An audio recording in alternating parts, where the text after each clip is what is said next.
Chapter 1629.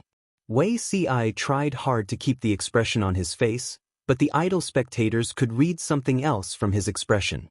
Tudu Feiqiu, Zixiao's feelings right now are probably indescribable. He's smiling on the outside and maintaining his gentle appearance, but he's probably cursing inside. There was a saying that went, even if the person you chose is mentally retarded, you still have to kneel down and assist him. Hong Kong Guazren. The streamer's operation is so sexy. Beauty Ci really loves the streamer by not punching her to death. Guoqianli, since all of you are pitying Beauty Ci, then I will pity the unlucky force that sent out the assassins. They were ambitious and wanted to take the host's life, but they never expected that the host's mind was only thinking about food. At the very least, he should respect the antagonist. He was quite serious about his work. Warrior rose.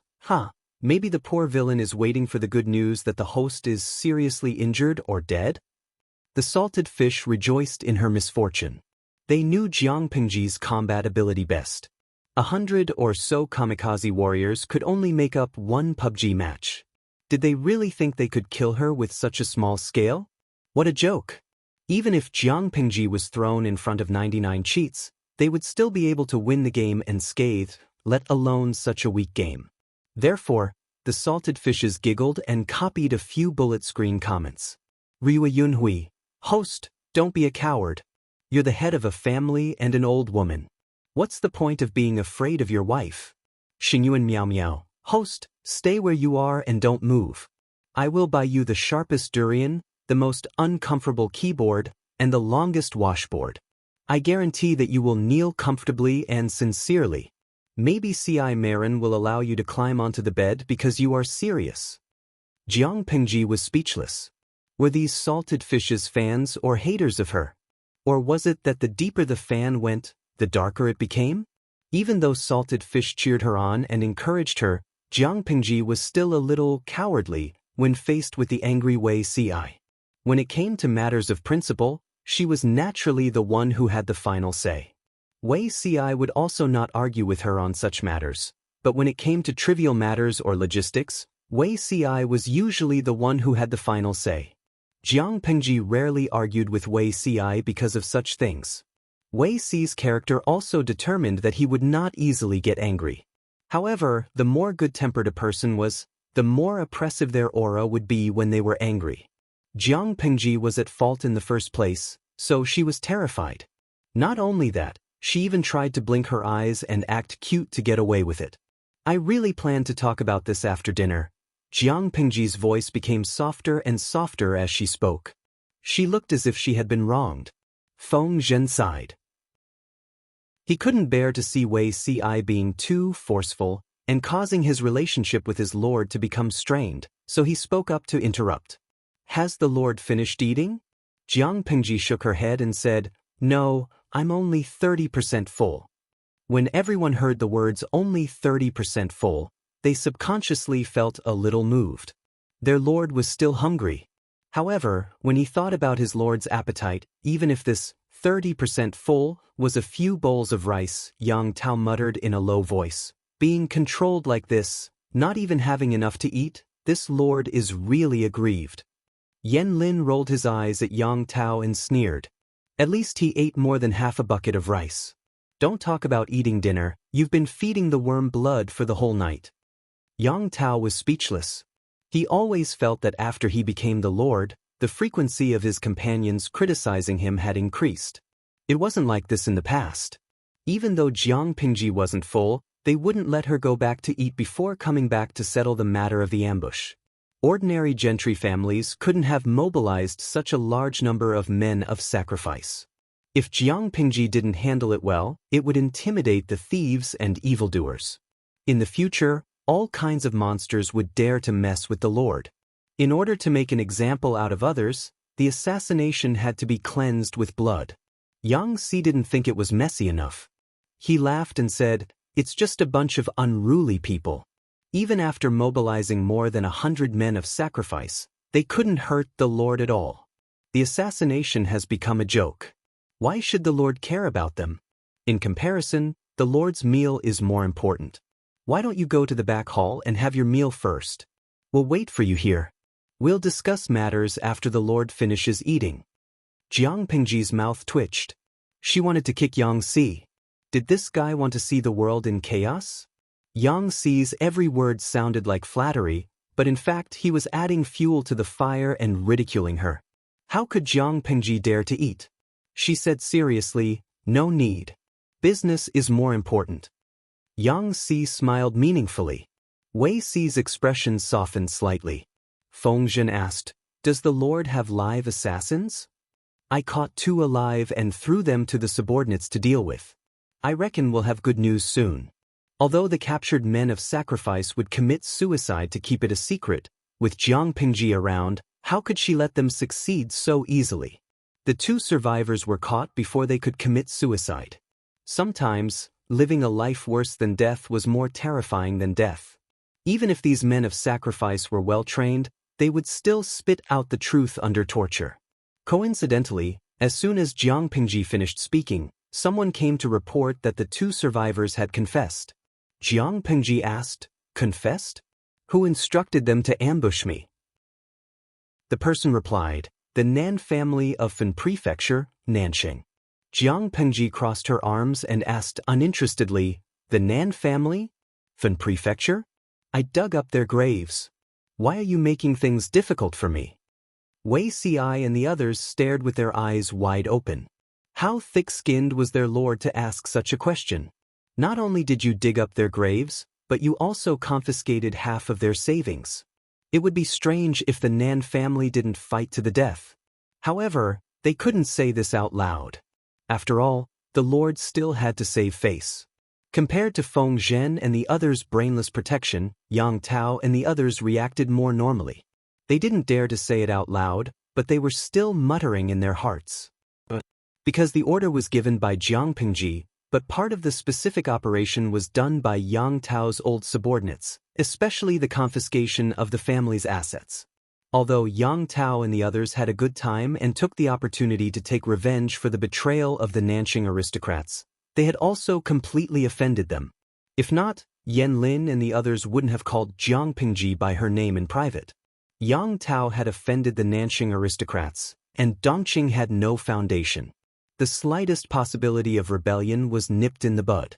In the future, no matter how Jiang Pingji developed, Yang Tao could only rely on her. He couldn't have the heart to rebel. The Nan family of Fen Prefecture belonged to the aristocrats in Nanxing. They used legal and illegal means to enclose thousands of acres of fertile land. When starving people were everywhere in the outside world, their granary was so rich that it could fatten up countless rats. They had countless tenants under their name. Their savings couldn't even be compared to the former national treasury. Jiang Pingji gave them a knife. The fat she cut off was richer than that of the Tao family, who ran the illicit salt business. They were rich. If Jiang Pingji didn't take advantage of them, who would she take advantage of? They jumped back and forth between her and the other feudal lords. She just took the opportunity to confiscate half of their family's assets and dig up a few graves. That was enough. Digging up graves was indeed immoral.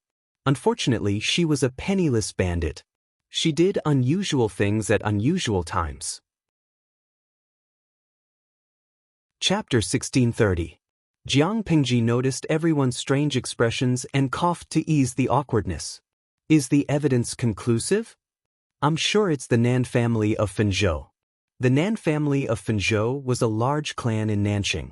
They had money, food, and manpower. Even Yang Tao had to give them some face and respect. In layman's terms, the Nan family of Fenzhou was a sponsor and an investor. They were a proper financial backer. Who wouldn't show some respect to a financial backer? Jiang Pingji didn't play by the rules.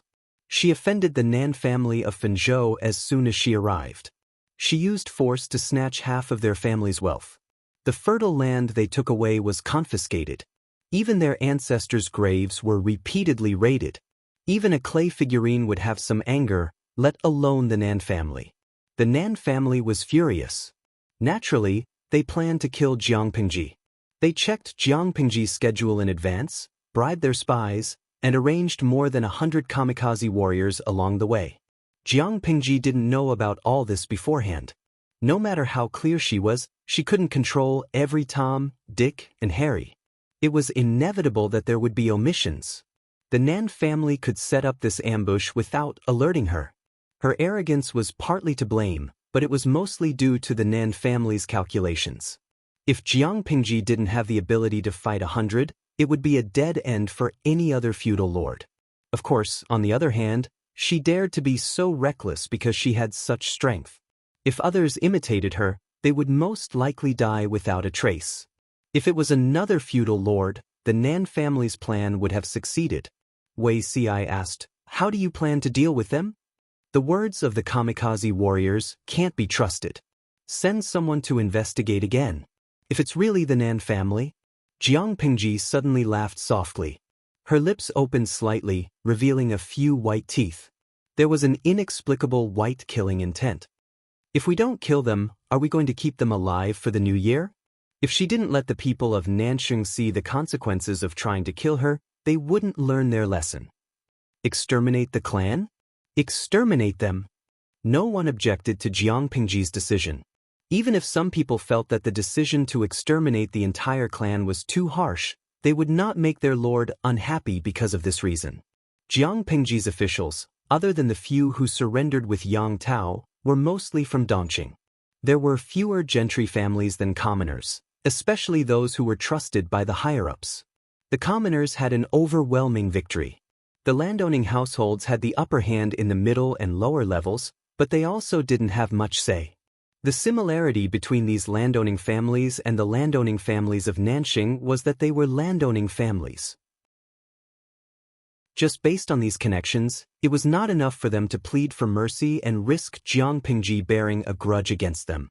In terms of benefits, the Nanxing aristocrats were not on the same side as them. To sum up, if the clan was exterminated, then so be it. They weren't the ones being exterminated anyway. The Nan family's ending was decided in a few words. Next, it was time to settle the debt of Jiang Pingji's solo activities. Wei Si and the others did not say anything harsh. They did not even criticize Jiang Pingji. Instead, they reprimanded her until she hung her head low like a teacher. If it weren't for the fact that she was the lord, Jiang Pingji really doubted that these people would ask her to write a guarantee. Why do I feel that in their eyes, my solo activities are more serious than the assassination this time? When Jiang Pingji's stomach was rumbling with hunger, she ate the cold dishes that she had not finished before. Including dinner and supper, there were a total of 3 big buckets of rice. It was already very late. She rarely streamed until so late. The salted fishes had watched her make a fool of herself the whole night, so she forced them to watch her eat. The guys in the streaming room were always full of golden sentences. "Oh Shishu, if you were obedient and didn't stray from the group, the assassination would only happen once. However, you've always been unrestrained. In the future, you'll definitely encounter more than one assassination. Comparing the two, it's naturally more important to control you.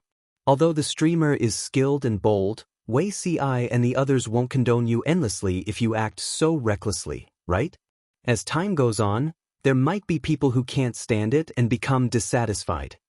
The salted fishes joked around, but they were also very serious in their suggestions. Ancient strategists were a group of impenetrable goblins. They were very good when they were good, but if something did not go their way, they would simply turn their backs on you. The thinking of strategists was different from that of ordinary people. It was not impossible for them to rebel because they could not stand Jiang Pingji's actions. For example, there was a certain strategist in history who had a bad temper with his boss. He could not stand the boss's actions, so he jumped ship and trampled on her. There was often only a thin line between true fans and haters. If Jiang Pingji continued to court death, it was hard to guarantee that there would not be fans who would turn against her.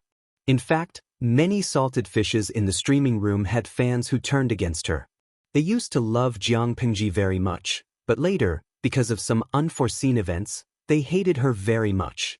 These salted fishes were like this even across dimensions, let alone people who were in close contact with Jiang Pingji's bad habits every day. Jiang Pingji asked, "Is it that serious?" Many salted fishes who had entered the workplace told her with certainty that it would. If they had such a casual boss, Even if the boss was powerful enough to defy the heavens and the earth, they would still jump ship after a long time. It was true that Jiang Pingji was the lord, but she could not let her subordinates accept her unconditionally. The salted fish's words made sense. Jiang Pingji sighed and scratched her head in frustration. In the end, she chose to calmly reflect. One of her strengths was that she was not stubborn. If she was wrong, she was wrong. She would not make trouble out of nothing and insist that she was right. As she reflected, she realized that Wei Si was really angry. The crowd dispersed. He did not look for her like he usually did, nor did he help her sort out the documents for the next day. He did not even look at her. Even though such awkwardness would not last long, Jiang Pingji was still not used to it. "You Abba, you should..." Jiang Pingji knew that the old chief was lurking in the streaming room. She could not help but cover her face and say, "Am I that bad?" "You Abba, what do you think?" Jiang Pingji lay on the porch, her limbs spread wide as she basked in the moonlight. "I'm quite suspicious now. Why did you choose me as your successor back then? After all, I do have a lot of problems." "You Abba, it's rare that you, who always defy the heavens and the earth, would have doubts about yourself." Jiang Pingji choked. "You Abba, because the flaws do not obscure the gems. You do have a lot of problems, but the 7th Legion is a combat legion, not a logistical legion. The main role of the legion leader is to command and motivate the troops. Didn't you do that well? I didn't ask you to become one with the soldiers or love them like your own children, right? You just have to lead them to victory on the battlefield." Jiang Pingji said, "That way, I can be the commander of a combat legion, but I can't become the marshal, right? Your Abba, thank God. At least you know your place." Jiang Pingji could not help but facepalm. "I suddenly realized something. You once said that this was a test for me to inherit the position of marshal. If I only captured the system and made a great contribution, but my personality didn't change, I would only be rewarded with a great contribution at most. Wouldn't the position of marshal still be mine? You Abba, congratulations, blind student. You've discovered something." Jiang Pingji was speechless. For all, who was the one who painted a big picture for me?" Chapter 1631. "Your Abba, do you think you're still a toddler learning how to walk? Do you need someone to teach you everything?" There were some things that would only be effective if they had experienced it themselves and made up their minds to correct it. The Federation does indeed want to nurture you, but if you don't live up to expectations, it's not like they can't do without you. Besides, I've been retired for so many years, I don't want to get involved in the Federation's affairs anymore." Jiang Pingji was speechless. What he said made so much sense that she had nothing to say in response. "Your Abba, this is indeed your chance, but you can't blame anyone if you can't take it." The old chief was the same as before. Jiang Pingji sighed softly and looked at the starry sky without saying a word. She really needed to reflect. "Your Abba, it's not your fault." After all, Jiang Pingji was the successor that she had chosen herself. The old chief was patient with her. She was also clear about Jiang Pingji's strengths and weaknesses. It was not a problem for her to be the head of the army. Regardless of hardware or software, Jiang Pingji was considered top-notch. However, if she went one step further, her original advantage would become a disadvantage. If Jiang Pingji took the opportunity to reflect and correct herself, her future would be bright. "What's not my fault?" "Your Abba, there's a huge difference between the commander of a combat army and the marshal of the Federation. It's normal that you're not used to it." Jiang Pingji scratched her head. She was suddenly curious.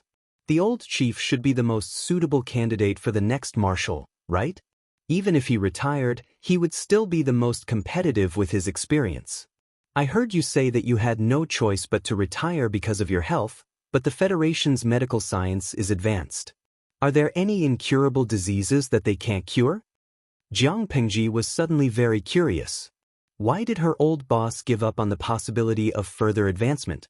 Even if it was because of a terminal illness, where could the medical technology be more advanced than the Federation? In addition, the old general had also mentioned the awakening. He had also revealed that the problem with her body was due to the so-called awakening. Perhaps she would be able to find her own path from him. Your Abba, you should really review the history of the Federation Army. Jiang Pingji was ridiculed, but she listened attentively. Your Abba, think about it. Among all the marshals in the Federation, other than a few at the beginning, which one of them came from a combat army? Jiang Pingji was speechless. The old general's words were double standards. He made it sound as if she wasn't from a combat division. Your Abba, do you think it's that easy to be a marshal? The difference between the two was even greater than the difference between a vassal and an emperor. The feudal vassals only needed to think about how to manage their own land, and it was fine for them to be willful once in a while. However, as an emperor, he had to consider all the people in the world. Every decision had to be carefully considered, because it could affect the fate of countless people. Similarly, the combat corps only needed to fight on the front lines. It was a blade aimed at the enemy, but the marshal was the leader who controlled the entire situation, from the front lines to the rear, no matter how big or small. The requirements of the two were not on the same level. If the army commander's requirement was 80 points, the marshal's requirement was 100 points. Jiang Pingji was speechless. She thought the old chief was going to talk about some conspiracy theory. I'm even more depressed after hearing what the old chief said. Your Abba, what are you depressed about? Jiang Pingji covered her face and said, does the Federation want to forcibly prop up a piece of mud with only 80 points of professional ability? Your Abba, if that's what you think, you're overreacting. The old chief did not know what kind of person Jiang Pingji was when she first transmigrated, but from the looks of it, she had indeed matured a lot. Any army commander in the Federation was an elite, one in a billion. For Jiang Pingji to be able to sit in this position and gain the unanimous approval of the other army commanders, it was not enough to just be good at fighting. Her other hardware and software had to be top-notch. Therefore, there was no doubt about her own excellence. To put it bluntly, what Jiang Pingji lacked was not the ability, but the mentality, responsibility, and attitude. If these were complemented, and the Federation trained and polished her for a few years or more, she would basically be qualified to be a marshal. For example, Jiang Pingji acted alone this time. Even though her original intention was to reduce the casualties of the guards, she put herself in danger. Even though the men of sacrifice could not harm her at all. No matter what, her actions brought worry and trouble to her subordinates. They were sincerely assisting her, but she treated them with such a childish attitude. Sooner or later, something bad would happen. Jiang Pingji liked to be mischievous. An appropriate amount of mischievous would make people feel closer to her, but excessive mischievous would only make people feel disgusted. If she could change for the better, curb her bad habits, and do things with more of a superior's demeanor, it would be considered a blessing in disguise. After reflecting for a long time, the old chief heard Jiang Pingji say one sentence. Sigh, Zixiao must be annoyed. Can you teach me how to coax him? You Abba, get lost. Quickly get lost. He doesn't learn from his mistakes and doesn't learn his lesson. The Federation will be doomed if we entrust him to this kind of person. Seeing the old chief fly off the handle, Jiang Pingji laughed heartily. It was as if the depression in her chest had disappeared without a trace. She lay in the corridor outside the room and slept for the whole night. In the morning, she was woken up by the maid. Why did I fall asleep here? Jiang Pingji opened her eyes in a daze. The bullet screen in the streaming room woke her up instantly. She forgot to turn off the streaming room last night. 5 million salted fish just stared at her for the whole night. The bullet screen was full of all kinds of complaints. What annoyed her the most was a particular bullet screen. These salted fish watched her sleep to see if she would freeze to death. Where were the promised fans? Each of them was more dedicated than the anti-fans. Jiang Pingji looked at the bullet screen and had an idea. She rubbed her nose and sneezed. Her eyes quickly became misty. My head is a little dizzy. I feel like the world is spinning. She didn't like people guarding outside the bedroom door when she slept. Most of them were outside the courtyard. Therefore, no one realized that Jiang Pingji slept in the corridor the whole night. It was very normal for her to fall sick in such a cold weather. That's right. She planned to use the trick of injuring herself to gain sympathy. Life was like a drama. It all depended on one's acting skills. Jiang Pingji was as strong as an ox. She had never been sick since she was young, but it didn't mean that she couldn't pretend to be sick.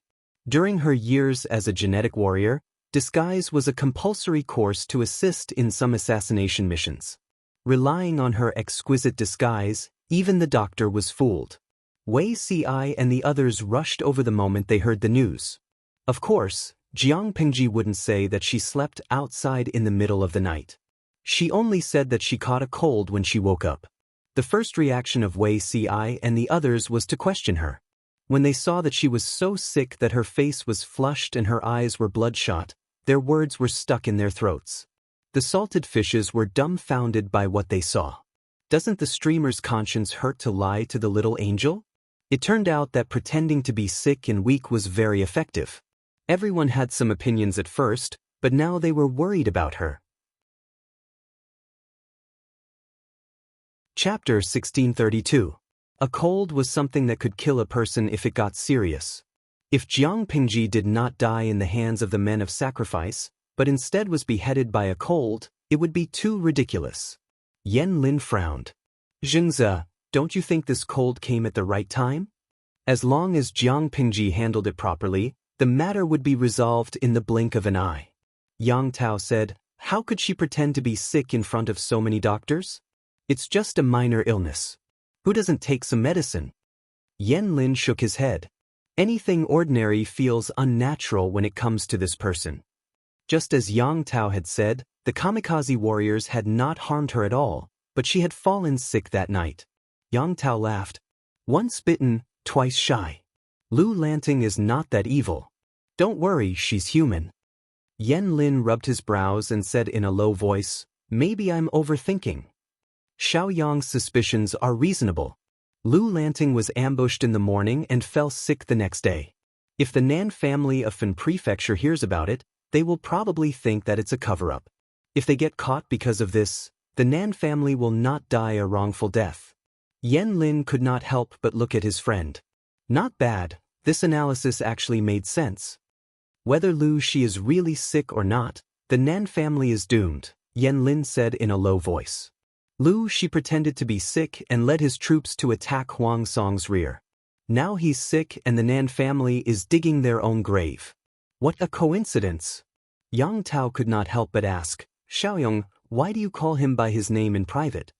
Yan Lin said, I'm not the only one. Qian Su and a few of Yang Tao's old officials called him Lord Lu in public, but they still called him Lu Shi in private. But it was all because of Yang Tao. It was just a title. As long as Yan Lin and the others were not disloyal, Jiang Pingji would not hold it against them. Yang Tao said, I'm worried about you. Lu Lanting is sometimes broad-minded, but sometimes she's narrow-minded. Yan Lin's heart warmed. He smiled and said, I know what I'm doing.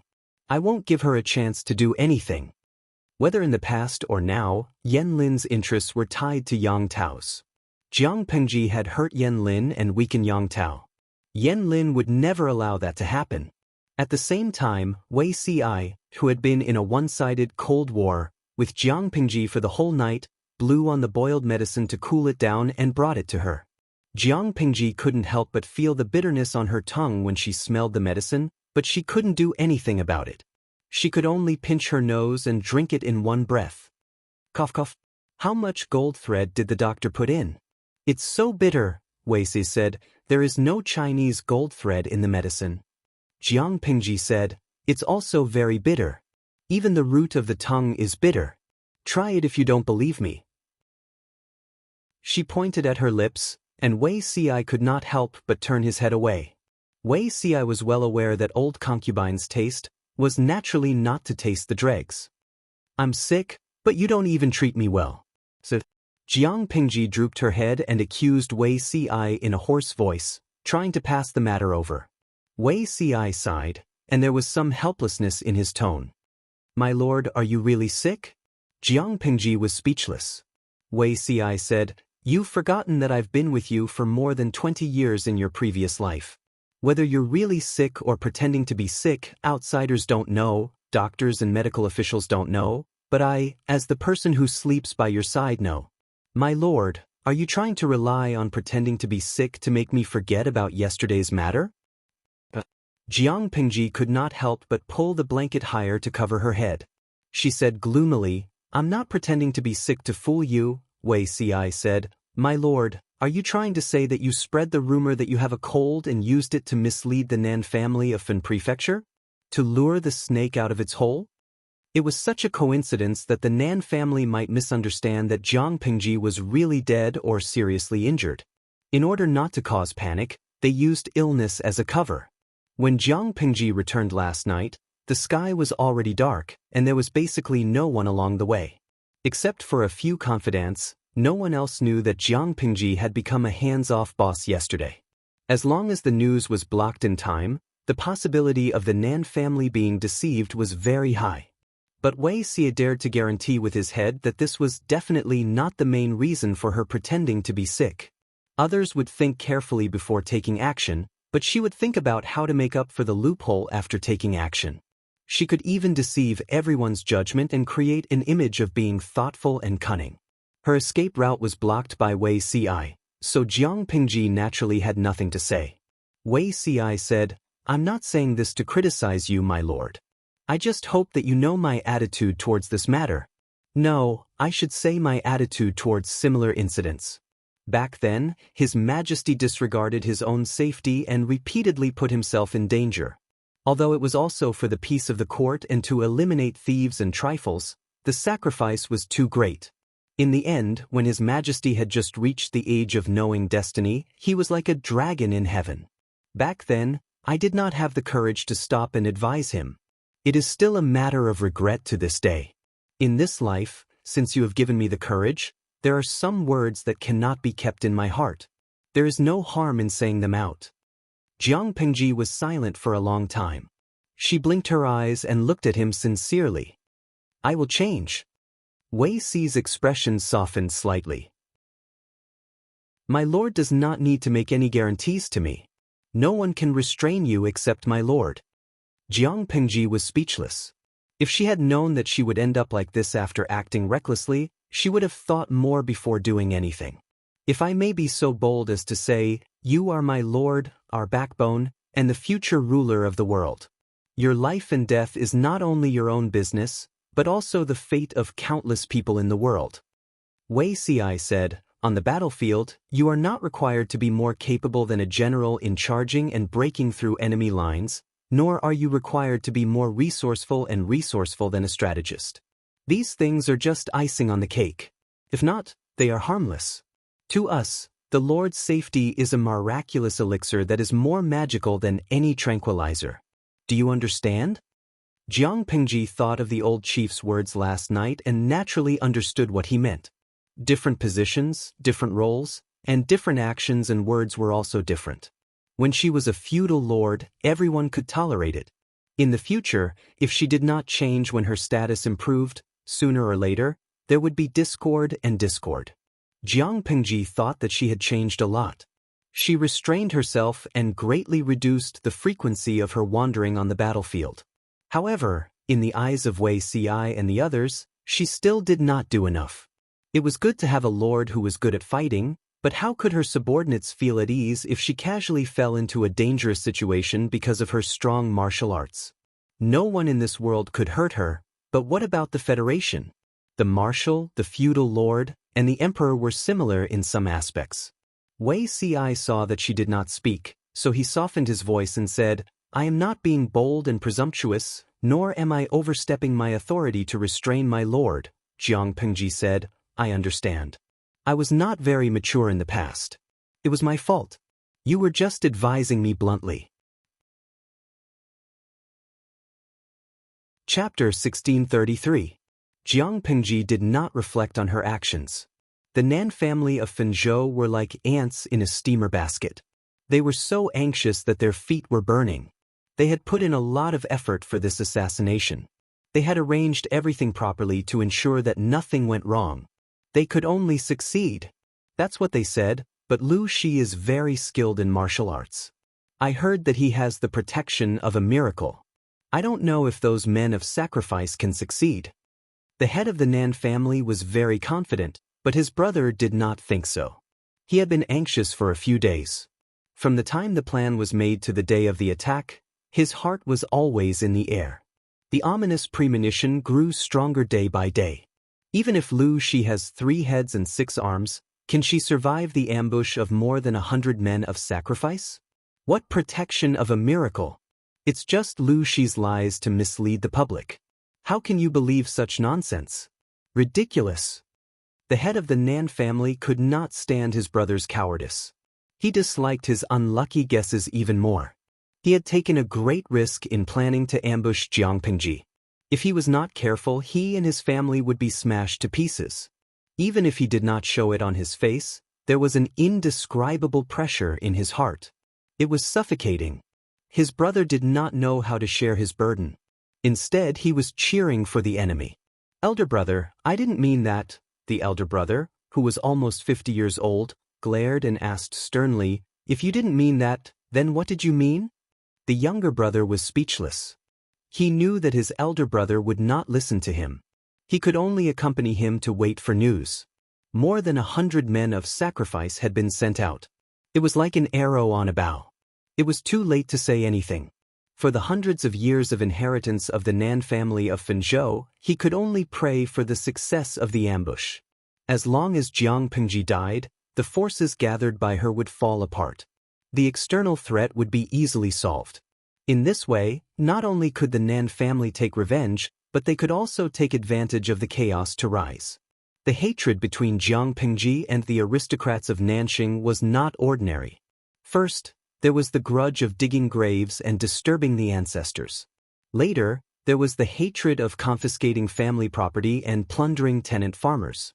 The loss of money was nothing. They could earn it back in the future. But the loss of face and status could not be forgiven. The Nan family of Fen Prefecture was also a prestigious family that had existed for hundreds of years. How could they tolerate a bunch of scum peeing on their heads? What Hejian Lu family? They were just a small family that couldn't be shown in public and didn't have much of a foundation. They really thought too highly of themselves and even dared to call themselves a landowning family. Ever since Jiang Pingji entered Nanxing, everything she did made the aristocrats of Nanxing detest her from the bottom of their hearts. How are these landowning households? They're clearly shameless bandits. Take the loss of the Nan family in Fen Prefecture as an example. Jiang Pingji not only sent people to dig up a large number of gold and silver artifacts buried with their ancestors in their graves, but also took away the wealth they had accumulated.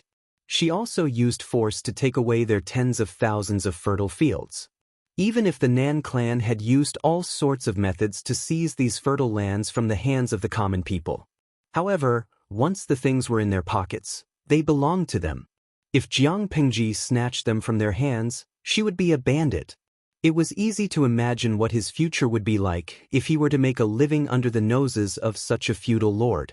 Those who strike first gain the upper hand, and those who strike later suffer the calamity. The Nan family, whose fundamental interests were touched by Jiang Pingji, finally took the risk out of desperation. Reporting, "First Master, Second Master, there's news." The Nan brothers anxiously waited for the news. They waited from dusk until the moon was in the middle of the sky. Finally, they received the secret report from the housekeeper. "Lu Shi is dead?" The housekeeper calmed his rapid breathing and said excitedly, "Lu Shi caught a cold and is seriously ill. He won't see anyone." Cold? The master of the Nan family curled his lips into a cold smile. "He caught a cold at this time. Is it true, or is he trying to cover it up? He didn't fall sick earlier or later, but he fell sick after the men of sacrifice took action. Only a fool would believe that." "Oh yes, has the men of sacrifice returned?" He didn't let the pleasant surprise get to his head. Instead, he asked about the whereabouts of the men of sacrifice. If the men of sacrifice also said that Jiang Pingji was dead, then she was really dead. "They haven't returned yet." The housekeeper suddenly lowered his voice and said, "However, this matter is most likely successful." The master of the Nan family asked, "What do you know?" The housekeeper explained in detail in his ear and analyzed. According to the news, Yang Tao and his guards stayed outside for a long time before returning. They looked hurried and solemn. I think it's most likely that Lu Shi was careless and went out to hunt without anyone with him. He was ambushed by the men of sacrifice. The men of sacrifice in the manor are all elites, but Yang Tao and the others can't be underestimated. For safety reasons, it's normal that the men of sacrifice didn't report back immediately. The most powerful lord in the world was assassinated. The news would definitely shake the entire 9 prefectures and 4 seas. For the sake of his own life, Yang Tao couldn't let the ambushed men of sacrifice go. He would definitely search all over the mountains and plains. For the safety of the Nan family, the men of sacrifice had to shake off their pursuers. It would take a lot of time to go back and forth. This matter shouldn't be publicized. Send someone to inquire again. The next day, Jiang Pingji was still nowhere to be seen. It was as if the lord who skipped work for 6 to 10 hours a day had vanished into thin air. Not only had Jiang Pingji vanished into thin air, but the reactions of Yang Si and the other important officials were also very strange. It was as if a storm was brewing. Various details were laid out in front of him. The master of the Nan family completely believed that Jiang Pingji was dead. Now that Lu Shi is dead, what's the use of Yang Si and the others sealing off the news? The master of the Nansheng family sneered harshly. Lu Shi has no children. He's an old and widowed woman. Yang Si and the others want to support a new lord, but they don't have a candidate. There are hidden dangers within, and there's an Chui outside. He snorted coldly. He seemed to have guessed that Jiang Pingji's death couldn't be kept under wraps and that the forces under her would fall apart. The Nan family didn't pin their hopes on Chui. Their previous cooperation proved that Chui was also a fraud. It was better to rely on oneself than on others. Rather than placing heavy bets on an unreliable person, it was better to rise up on their own. The Nan family secretly contacted a few aristocratic families that were on good terms with them and plotted in secret. At the same time, they sent people to quietly spread the rumor that Jiang Pingji might have died. They used this to shake the morale of Yang Si and the others. Therefore, similar rumors quietly emerged in the tea houses and taverns. The water army didn't immediately say that Jiang Pingji was dead. Instead, they disguised themselves as passers-by and asked her where she had been recently. She hadn't been seen for so long. Could something have happened? The other water army took the opportunity to take over the topic and slowly set the pace. After 2 or 3 days of fermenting, the rumors began to take shape. Seeing this situation, Yang Si smiled and teased Wei Ci. Zixiao has met his match. Wei Ci said, "There's no evidence. His methods are clumsy." Yang Si was speechless. He was indeed the chief coach of the water army, Wei Zixiao. His words were domineering. "Are we just going to ignore it?" Wei Ci said, "As long as my lord appears in front of people, such rumors will fall apart on their own. There's no need to pay attention to them." Yang Si rubbed his chin and said, "The Nan family took action without any evidence. Aren't they afraid that it's a trap? A cornered beast will do something desperate." Wei Ci said, "Whether it's a trap or not, the Nan family is determined to send people to ambush us. There's no room for negotiation." If it were Wei Ci, he would also be afraid that a long delay would bring trouble. The Nan family's choice was very normal. It was right to leave the matter of rumors to Yang Si. Yang Si didn't care much about it. He was more curious about his lord's changes in the past 2 days. He suddenly asked, "Is there anything wrong with my lord?" "What's wrong?" Wei Ci asked. Yang Si pointed to his head and said with a solemn expression, "Everything is wrong. It's as if she's a different person. My lord has been diligent in her administration these days. I wouldn't dare to do this even in my dreams." Zixiao, say, "Could it be that the lord has been possessed by some wild monster?" Chapter 1634. Before Wei Tsong was imprisoned in the back mountain of the imperial mausoleum, he had once been a flirtatious youth. He could still remember those years when the mountain flowers were in full bloom. Young men and women chatted happily, drinking elegantly or chatting merrily. They were full of youthful spirit. The night wind rustled the curtains. Wei Tsong leaned against the side of the table and slept lightly. He gradually fell asleep. Today's dream was unusually colorful. Everything became clear.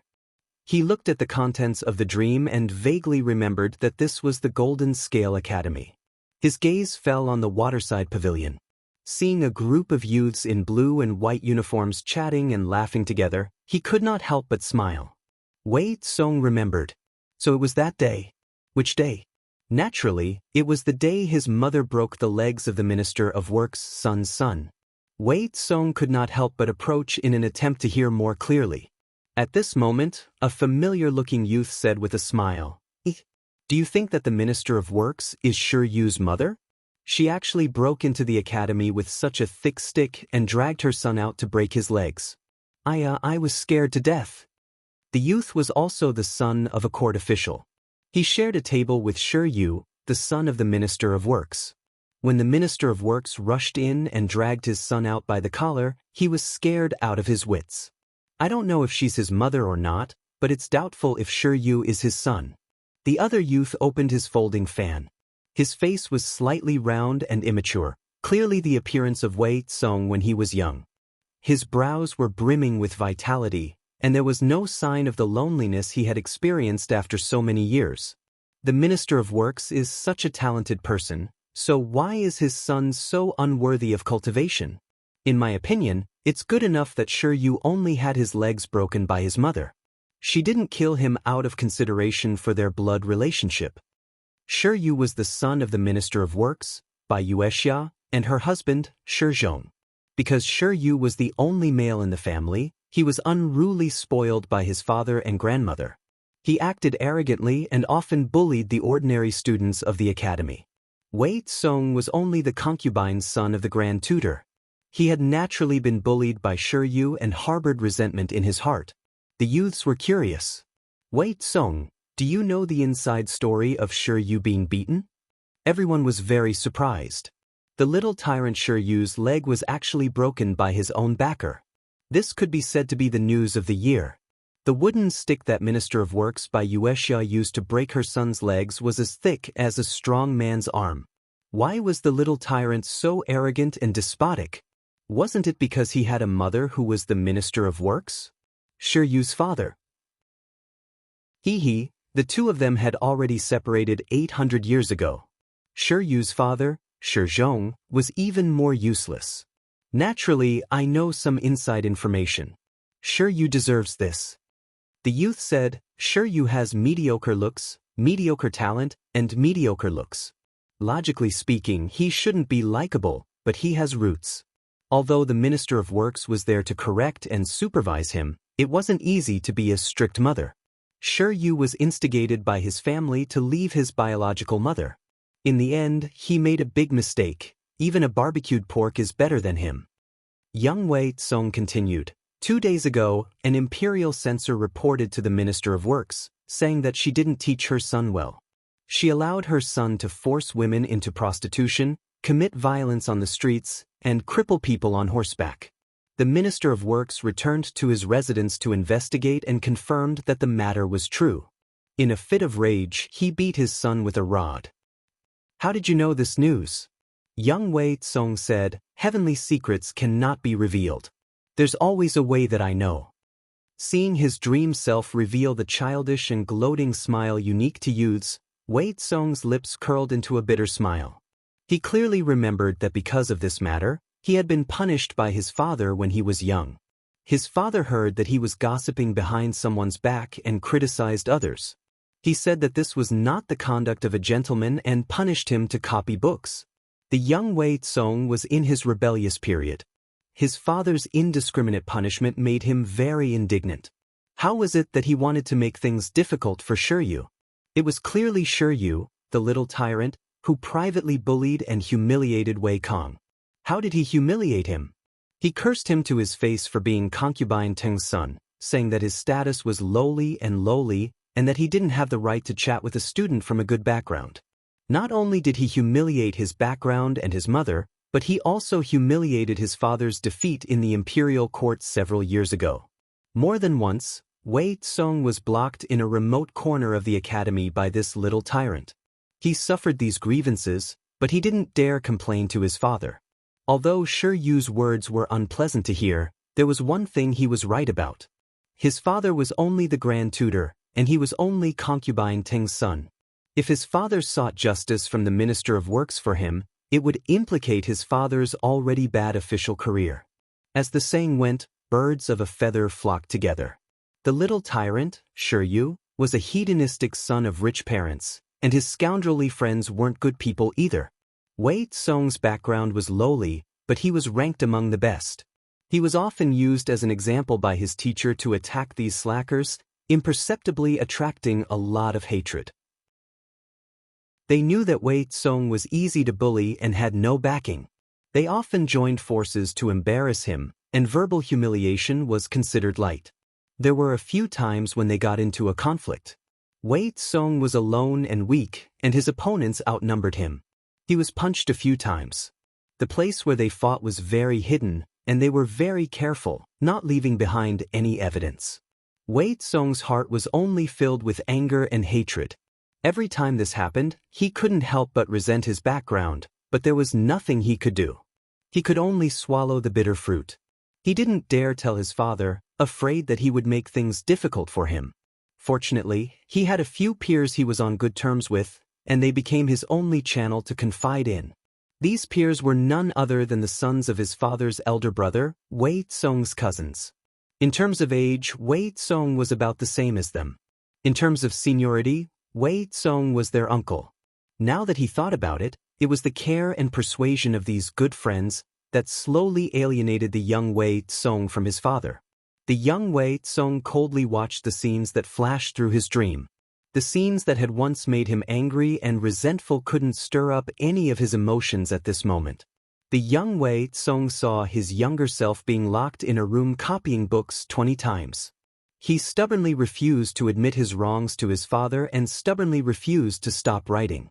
He copied from day to night before finally falling into a deep sleep. TSK, his temperament is quite like mine. Very stubborn. The young Wei Tsong's pupils constricted in shock. He saw the door being gently pushed open, as if afraid of disturbing the person inside. A tall woman stood outside the door.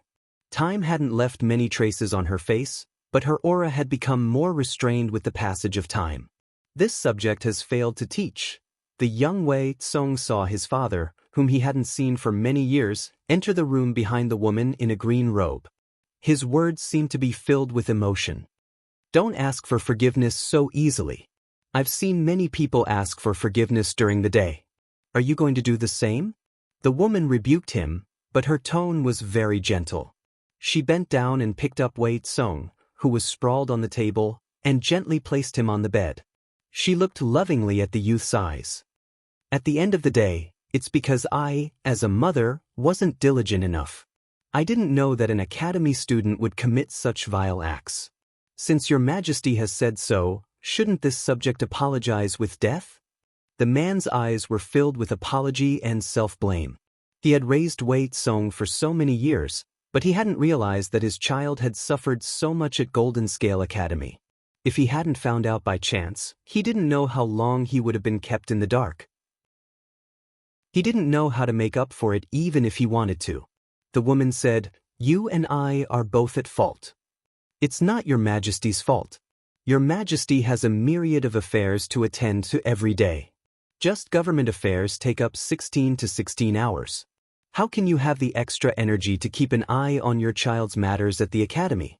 The man helped young Wei Tsong tuck into the blanket and said softly, "The matter with the Minister of Works? Her son has committed so many mistakes. It's already benevolent of her not to take that little beast's life." The woman sneered. "Is my son also someone that little beast can casually insult? If Bai Yuexia doesn't break his legs, I'll take my saber and chop off his head." Bai Yuexia raised her rod and broke her son's legs in public. On the surface, it was to punish and teach her son a lesson, but in reality, it was the woman's instigation. The imperial censor criticized Bai Yuexia for several days in a row, and the woman also had the intention of dealing with him severely. The intelligent Bai Yuexia naturally knew what to do. Was it more serious to have his legs broken by his mother or to have his head chopped off by the emperor in a fit of rage? Choose for yourself. Although Bai Yuexia didn't know of Wei Tsong's past, she had followed Her Majesty for many years and understood Her Majesty's intentions. She was serious. The man sighed softly and tucked Wei Tsong's scattered hair behind his ears with his fingers. The woman said, Golden Scale Academy should also rest and reorganize. If something like this happens again, I'll cut off their parents as well. It was originally a place for students to study, but she didn't expect such a bullying scandal to appear in the Golden Scale Academy just a dozen years after it was established. Of all things, bullying Wei Kong. She simply didn't want to live. The woman said she wanted to reorganize the Golden Scale Academy, so she would definitely reorganize the entire academy. In that case, Ci and Fusho will find an opportunity to have a good talk and console him. The woman nodded. The young Wei Tsong watched everything in his dream. His eyes were sore and swollen, and 2 streams of hot tears rolled down his cheeks. So that was the case. When Wei Tsong was young, he was bullied by his classmate, the little bully. However, after the Minister of Works, Bai Yuexia, personally broke Shi Yu's legs, those bastards became obedient and no one came to provoke Wei Tsong again. At that time, Wei Tsong naively thought that Bai Yuexia's actions had a deterrent effect. So this was the truth. His mother was busy every day, yet she still took time out of her busy schedule to help him vent his anger. His father had also tried to talk to him and console him. However, the young Wei Tsong was willful and rebellious. He had long been instigated and bewitched by others, so he couldn't listen to his father's nagging and lecturing. If he could turn back time, he wouldn't have said those hurtful words to his sister, nor would he have been instigated to harm his parents. Vaguely, Wei Tsong heard a familiar call from the horizon. He struggled to open his eyes and found Ning Wanyue kneeling to the side, looking at him with concern. Wanyue? What happened? Wei Tsong heard his voice hoarse and his face was wet. Was Lang Jun a nightmare just now? Ning Wanyue used a handkerchief to wipe away the tears on his face. Wei Tsong lowered his head and leaned on her shoulder. The candlelight elongated the shadows of the 2 snuggling together. Chapter 1635. Jing Rong, do you have the guts to tell this to the Lord? Just because the Lord was diligent in governing, they suspected that she had been possessed by a wild spirit. Wasn't this indirectly saying that the Lord had been too lazy in the past? Even if Yang Si was telling the truth, the Lord did not like to hear it. If she really knew about it, Wei Ci was worried that the weeds on Yang Si's grave would be 3 feet tall. I don't have the guts. I don't dare to do it. I was wrong.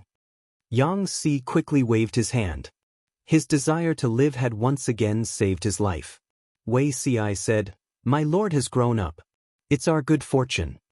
In his previous life, His Majesty had only started to work diligently after he had ascended to the throne. He was like a student who had wasted a whole summer vacation and was frantically rushing to finish his homework in the last few days. He had started to change early in this life, so he expected that his future situation would be much better than his previous life. At the very least, he would be able to avoid alienating his subjects to the greatest extent. Wei Ci's sentiments came from the bottom of his heart, but Yang Si could not help but ridicule his prehistoric power. Grown up? The age at which people of the same age are going to propose marriage for their children? Yang Si glanced at Wei Ci with a strange look in his eyes and smiled awkwardly. Grow up? Lord is getting old at this age. Wei Ci, there was no need for his lord to make a move. He wanted to send Yang Si to paradise now. Even though Jiang Pingji always said that she was a slacker in her studies and that her cultural courses were the lowest among all the commanders, it did not mean that she was the slacker in everyone's impression. Sabanin, Peking University is still all right, said that Peking University was still all right, so was Peking University really just still all right? To ordinary people, it was still an existence that they needed to look up to. Similarly, when Jiang Pingji said that she was a slacker, it was only in comparison to people of the same level. Once she started to correct herself, everyone would be able to experience the crushing power of their lord in all aspects. Yang Si and the others were happy for less than 2 days before they complained incessantly. Jiang Pingji could usually finish the government affairs that normally took 3 days. What should she do with the remaining time? Naturally, it was to bring forward the matters that would happen in the next 4 or 5 days. As Jiang Pingji's subordinates, Yang Si and the others had to keep up with the pace. The faster the pace, the more pressure they were under. At this moment, Yang Si, Feng Zhen, and the others missed the days when their lord was a hands-off boss. Since her lord was a hands-off boss, she didn't delay her work. Now that she was in her workaholic mode, she was practically going to f***ck someone to death. In the past, I indulged myself in pleasures and neglected government affairs. Fortunately, you did not abandon me and have been tolerant until now. From now on, I will not disappoint you. Jiang Pingji's words were a positive promise. Not only did she admit that she had been distracted by playfulness, but she also promised that she would change. As a lord, she calmly admitted her mistakes to her subjects. Just this magnanimity alone was admirable. Yang Tao's old officials, who had been biased against her before, now looked at her in a new light. Of course, some people were gratified, while others expressed doubts. They thought that Jiang Pingji's popularity only lasted for a short period of time. Who asked her previous image to be so deeply ingrained in people's hearts? Not only these people, but even some of the salted fish thought so. They never expected Jiang Pingji to be serious and do what she said. Qingfeng Wenshu, the originally calm and mischievous host, has suddenly become a leader. I'm not used to it. Aodi Leming, really? Why do I feel that the host still likes to smile so much? Which leader would be like her? Boss, I want a carrot. Who said that being serious in speech and manner is the style of a leader? Tudu Feichio, I feel that the current host is more in line with her identity. Hippie fooling around is indeed very close to the people, but it is not always good to be close to the people. There will always be people who think that being close to people with power is equivalent to having power. Not everyone is self-aware. The host is friendly to them, but they feel that the host is easy to bully and does not have the dignity that a ruler should have. Once the subjects feel that the ruler has lost his dignity, they will overstep and even trample on him. There is no such phenomenon now because the host is still a warlord in troubled times. She has a strong murderous aura. No matter how cheeky she is, it can't hide the fact that she has killed countless people. But in the future, when the world is stable and the people live and work in peace, there will always be people who are blind and only remember the host's closeness to the people. They will forget the host's ruthlessness and then do something that oversteps. Comfort will erode a person's vigilance and they will forget their previous caution. Diuluo, you're right, boss. Being close to people with power and mistakenly thinking that you have power is a deep-rooted bad habit of insatiable greed. This reminds me of the babysitter case that caused an uproar a few years ago. The employer gave the babysitter a high salary and let her eat at the same table with them. He gave her red packets on holidays and helped the babysitter's son find a job. The employer treated the babysitter so well that the babysitter felt that she was superior. She stole and abused the child. In the end, because of a conflict, she wanted to kill the employer. She brought people to rob and kill the employer. There are countless similar cases. On the whole, the idle people were mostly supportive. Jiang Pingji gathered her thoughts. She had the intention to hide it, so she did not appear in public for several days. She had been recuperating from illness. Only a few trusted subordinates could see her. There was no doubt about the loyalty of Yang Si and the others. The spies on the Nan family's side naturally could not find anything. When they did not receive any news from the kamikaze warriors, the Nan family was initially a little shaken. No matter how careful the kamikaze warriors were, once they succeeded, they would get rid of the pursuers and return as soon as possible. But there was no news at the moment. There must be something wrong when things are abnormal. When they heard that Jiang Pingji had been sick since that day of winter swimming, they were not sure. Their hearts were like wild grass straddling the wall, swaying left and right. The news of Jiang Pingji's death in an ambush among the people became more and more intense. Wei Ci, the chief instructor of the Navy, not only did not come forward to suppress it, but he also sent people to add fuel to the fire. Not only did it make the people believe it, but even some officials who did not often see Jiang Pingji were also shaken. Especially Yang Tao's former subordinates. A few people secretly tried to find out what Yang Tao had said. What did they want to find out? Of course, they wanted to find out if Yang Tao had taken the opportunity to rise again. As a feudal lord, how could he be willing to bow down to another person? Of course, because the news of Jiang Pingji's death in an ambush had not been confirmed, when these people tried to find out, they were very vague. It could not be used as evidence even if it was spread out. Yang Tao took into account their past friendship and sternly reprimanded those people, dispelling their thoughts. He knew very well whether Jiang Pingji was dead or not. The ambush of more than 100 kamikaze warriors could not hurt her at all. If they had any ulterior motives under her nose, they would not even know how they died. Yan Lin, the shrewd man, deliberately reminded Yang Tao not to reveal that Jiang Pingji was still alive, but he could not say that she was dead either. He had to be vague and ambiguous. Yang Tao suddenly understood, and his face looked awkward. Xiaoyang, are you worried that we have a mole among us? Yan Lin sighed. Whether the mole is one of us or not, we have to clear our name as soon as possible. Jiang Pingji was caught red-handed by the kamikaze warriors. Someone had to be a mole for the Nan family and pass the news to them. On the day of the incident, only Jiang Pingji, Yang Tao, and their guards were there. If Jiang Pingji's people were not bribed by the Nan family, then there was something wrong with Yang Tao. Chapter 1636.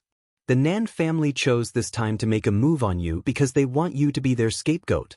Regardless of whether the assassination is successful or not, you are the most suspicious person. If you want to clear your name, the only way is to help Lord Lu. You don't need to do anything, but you don't need to do anything wrong. Yan Lin asked Yang Tao to help Jiang Pingji cover up the lie to clear his partner's name. Besides, Jiang Pingji was also aware of their every move. She knew better than anyone else what those old officials with ulterior motives had said and done to Yang Tao. Yan Lin asked Yang Tao to do this because he wanted to prove his innocence. There were too many twists and turns. Yang Tao didn't need to understand. He just needed to do what he was told. Yan Lin would take care of the rest for him. Yang Tao secretly bid farewell to his former minister, worry written all over his face. He said, I don't know how many spies I have around me. Why do they have to come after me? Yan Lin said, people in troubled times have no choice. Zhengzi doesn't want to get involved, but you can't avoid these things just because you don't want to. There would always be something that would force people, whether they were forced or willing, to walk on this thorny single-log bridge. It could be morality, ideals, protection, desire, power. Yang Tao did it to protect his family. What about Jiang Pingji? Even if there are thousands of people, I will go. Yang Tao was confused. What did you say? There are thousands of paths. Everyone has their own path, big or small, public or private. There is no such thing as high or low. You can follow your heart and do whatever you want. Thousands of paths lead to the same destination, Yan Lin said with a smile. I'm just curious.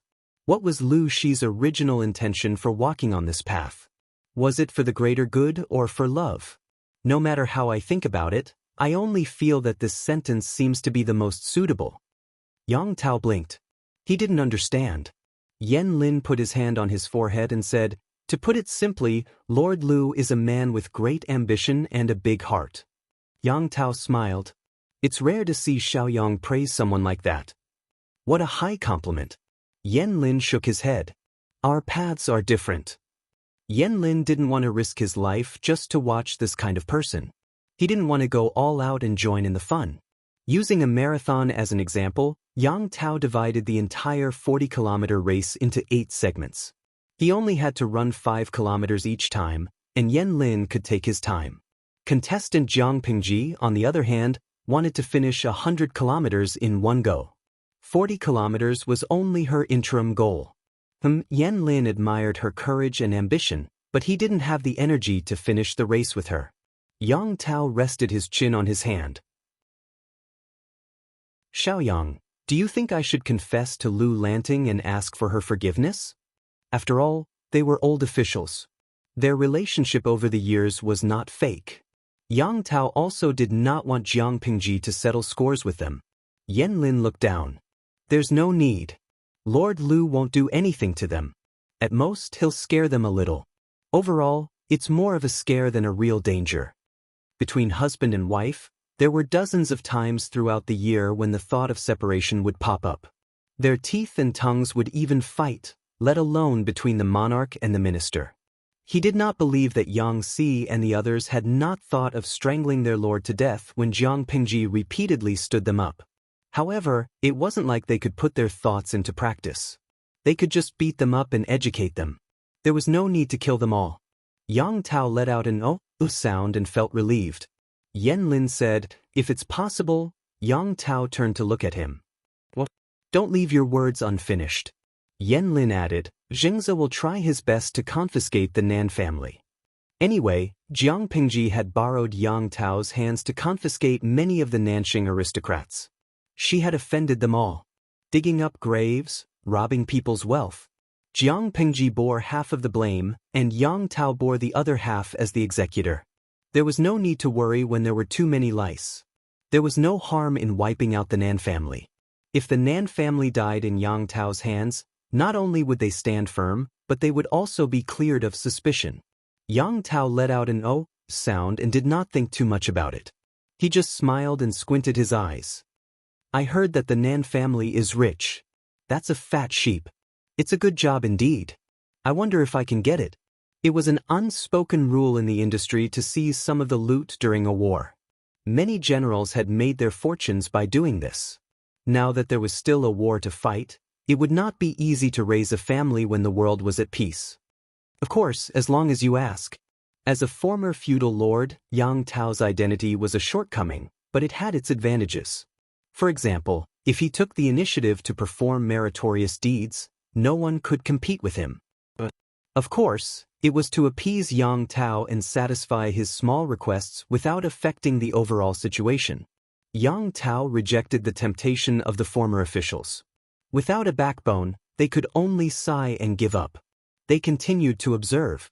The Nan family could not sit still. They joined forces with a few aristocrats who had a grudge against Jiang Pingji to stir up trouble.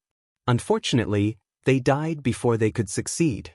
Their conspiracy was only at the theoretical level when Yang Tao and his men discovered it. The letters and testimonies that they found were all preserved. The idle people were stunned by the operation. Jungwa lauda. No. Shouldn't the streamer continue to pretend to be sick and dead? When the Nan family comes out with their troops, you will jump out and slap them in the face at the critical moment. They were only at the theoretical stage, and you already took action. It's not satisfying enough to slap them in the face. What was this like? It was like Jiang Pingji's eviscerating hand cut to a 5-minute trailer of an 81-episode political drama. Basically, the Nan family united the aristocrats. Just as they were about to go on stage, Jiang Pingji kicked them off the platform. The pace of this drama was as fast as the reincarnation of a hungry ghost. Even instant noodles lasted longer than it. One of the idle people asked the question that was on everyone's mind. Yewu Yanling, so, why did the streamer pretend to be sick and dead? To raid a few more houses, Jiang Pingji said. Didn't the Nan family unite 6 aristocrats in Fenzhou? They died a worthy death. Why did they have to wait for the fire to burn down the house before putting out the fire? It was better not to have this kind of hero reversal. Jiang Pingji watched the fire burn a few books with cold eyes. The smoke sounded the alarm and the small fire was put out. The small fire that the Nan family stirred up was the small fire that did not amount to anything. She sneered. Didn't the Nan family curse me for robbing their family property and digging up their ancestral graves as bandits? I spared their lives out of kindness and did not care about my own well-being. Then I will take the lives of their entire family. I will kill the chicken to warn the monkey so that the later generations will see the consequences. The Nan family was just a clown in her eyes. She did not take them seriously. It was just that they thought too highly of themselves. They jumped up and down and did not let others have peace. If she did not set a role model, did the people of Nanxing really think that she was a soft persimmon that could be trampled on at will? With the fall of the Nan family, the aristocrats of Nanxing should calm down a little. If they still did not calm down, Jiang Pingji could only set a trap for them and kill them until they all shut up. As for the spy. Chapter 1637. Everyone thought that the spy was on Yang Tao's side. Even Yang Tao himself was so worried. Unexpectedly, the final investigation revealed that Jiang Pingji had a problem. The spy bribed by the Nan family was not a trusted official. He was not even considered a mid-level official. He was just a small official who had no sense of existence but could grasp some of Jiang Pingji's whereabouts. Jiang Pingji did not know whether to be angry or glad when she heard the news. She was angry at this person's betrayal and deception. She was glad that the person who made a mistake was not the trusted official. When Wei Ci learned of this, he was really relieved. Although the emperor in the previous life was different from the lord in this life, the nature of the two was still the same. They hated betrayal the most. If a small character betrayed her, then so be it. The lord's anger was like a storm that would stop after a while. If the spy was a familiar face to the lord, then there would be no end to this matter. She would deal with it extremely ruthlessly. A typical example was Su Ku's rebellion in the previous life. After 2 or 3 years of allegiance, no one expected this rebellion. The impact was also quite far-reaching. When the emperor mentioned Su Ku in his later years, he still hated him and had the urge to dig his grave and flog his corpse. It was difficult for the emperor to raise troops in the previous life, but he did not suffer many losses. It could be counted on one hand. The one that left a deep impression was when Qiguan Rang assisted the old lord, Prince Changsho. When the emperor was at the front line, he led the troops and almost destroyed the emperor's nest. The other time was when Su Ku secretly instigated several middle-level generals to rebel. When the emperor was in a stalemate with the enemy, he used false information to trick the emperor into leading 500 soldiers into Jin Chichuan. There were still 7,000 soldiers lying in ambush in the Jin Chichuan Valley. Su Ku had planned for this for a long time. His plan was flawless. When everyone discovered the rebellion and led troops to reinforce the emperor, a day and a night had passed. TSK? If it weren't for Thief Lu's stupidity, courage, and arrogance, it wouldn't have taken you so long to realize that something was wrong. Su Ku's mockery was not unreasonable. The story of the wolf coming was often told. When the wolf really came, everyone could not believe it. Similarly, the emperor led the vanguard and frequently used the unconventional tactics. After a long time, everyone got used to it and their vigilance was greatly reduced. When she was plotted against by her trusted confidant and fell into danger, the civil and military officials in the tent did not react in time. Su Ku thought that His Majesty would definitely die. Even the people in the tent thought so. The military camp was preparing for the funeral. Unexpectedly, the people searching for His Majesty's body followed the bodies of the rebels and found His Majesty sitting in a daze in the middle of a mountain of corpses and a sea of blood. Wei Ci had never seen that scene before, but he could imagine it from someone else's retelling. From the valley to her feet, the short distance of 1,000 feet was filled with countless broken limbs and remains. Blood gathered into a blood-red trickle. The pool of blood converged in one place, and the yellow mud on the ground could not absorb all of it in time. His Majesty, who had always been high-spirited, showed a rare look of disappointment. His eyes were red and bloodshot. Su Ku betrayed us. Qiguan Rang replied in a low voice, yes. Death by 1,000 cuts. His Majesty took a deep breath and added expressionlessly, I'll do it. Qiguan Rang asked her, My lord, you don't need to bring Su Ku here for interrogation. Why did he betray us? Betrayal is betrayal. When he did this, he was already a dead man. His Majesty mocked in a hoarse voice, I have no interest in his growth story. What kind of past did he have, what did he go through, and what did he do? Is this the reason why he betrayed me? Qiguan Rang was silent. Even if I don't interrogate him, I know why he did this. It was most likely for his old master. His Majesty sneered and said, He was so loyal to his old master, so I fulfilled his wish. He was willing to plot for his old master for many years to assassinate me, So he was also willing to bear the punishment of death by 1,000 cuts for him, right? Of course, in the end, Suku did not die by 1,000 cuts, but he was killed by His Majesty herself. His corpse was hung in Jinkichuan and could not be buried. The generals who accompanied Suku were not so lucky. They were almost all killed by His Majesty in one breath. His Majesty reprimanded whoever pleaded for them. During that time, everyone was in danger. Even if the counselors tried to persuade her with emotion and reason, telling her that killing so many generals at once would cause her to lose a lot of strength and ask her to think twice, they still did not have the determination to save His Majesty. His Majesty was determined to kill this group of rebels and traitors even if he was willing to suffer a great loss of strength. Wei Ci remembered that after the Jiang dynasty was founded, a few officials who were on good terms with Suku wanted to take advantage of His Majesty's good mood to ask for mercy so that Suku's corpse could be buried. In the end, those officials were reprimanded by His Majesty. They were all ordered to be suspended from their duties and go home to reflect on themselves for 2 months. Until Wei Ci drew his sword and committed suicide in his previous life, Suku's corpse was still hung in Jinkichuan. From this, it could be seen that His Majesty's attitude towards the betrayal of a trusted official was that he would bear a grudge for a lifetime. Therefore, Wei Ci was glad that the traitors this time were minor characters. The Nan family and the gentry clans that the Nan family secretly colluded with were all wiped out by Yang Tao and his troops. The traitors were publicly executed by 1,000 cuts. This shock lasted for more than half a month before it finally subsided. Obviously, not much time had passed, but everyone had the illusion that it was a lifetime ago. The gentry clans of Nanxing, Fenzhou, and Jiangzhou were even more cautious. They were dispirited and listless, not daring to jump around for a short period of time. This was because they realized that the superiority of the gentry clans did not work in front of Jiang Pingji, a bandit tyrant. Her capital to establish a foothold in this chaotic world was not controlled by the gentry clans.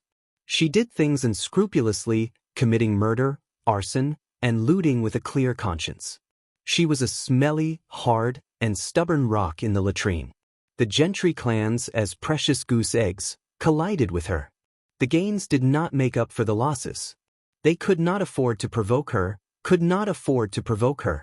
The chaos on Jiang Pingji's side had just calmed down, but a new storm was brewing in the other 2 places, affecting the situation of the entire world. One was Qiguan Rang and Sun Wen of Zhanjiang Pass. When these 2 black-hearted people got together, their black-bellied index was off the charts. They would plot against whoever they wanted. The other was Enchui's side. His beloved concubine, the Princess of Xichang, was diagnosed to be more than a month pregnant during the new year. The new year was coming. Enchui, who had been suffering from an unmentionable illness for many years, had successfully gotten his beloved concubine pregnant. This was double happiness. Enchui was ecstatic. In his joy, Enchui rewarded the 3 armies to celebrate. Everyone was happy and harmonious. However, Nie Qing of Zhongzhou was not in the mood to celebrate the new year. The gloomy atmosphere of the Nie family was a stark contrast to Enchui. Nie Qing had experienced the deaths of his father and father-in-law, as well as the betrayal of his cousin, Nie Yang. This allowed him to grow rapidly in a short year. Sadly, the speed of Nie Qing's growth could not keep up with the changes in the situation in Zhongzhou.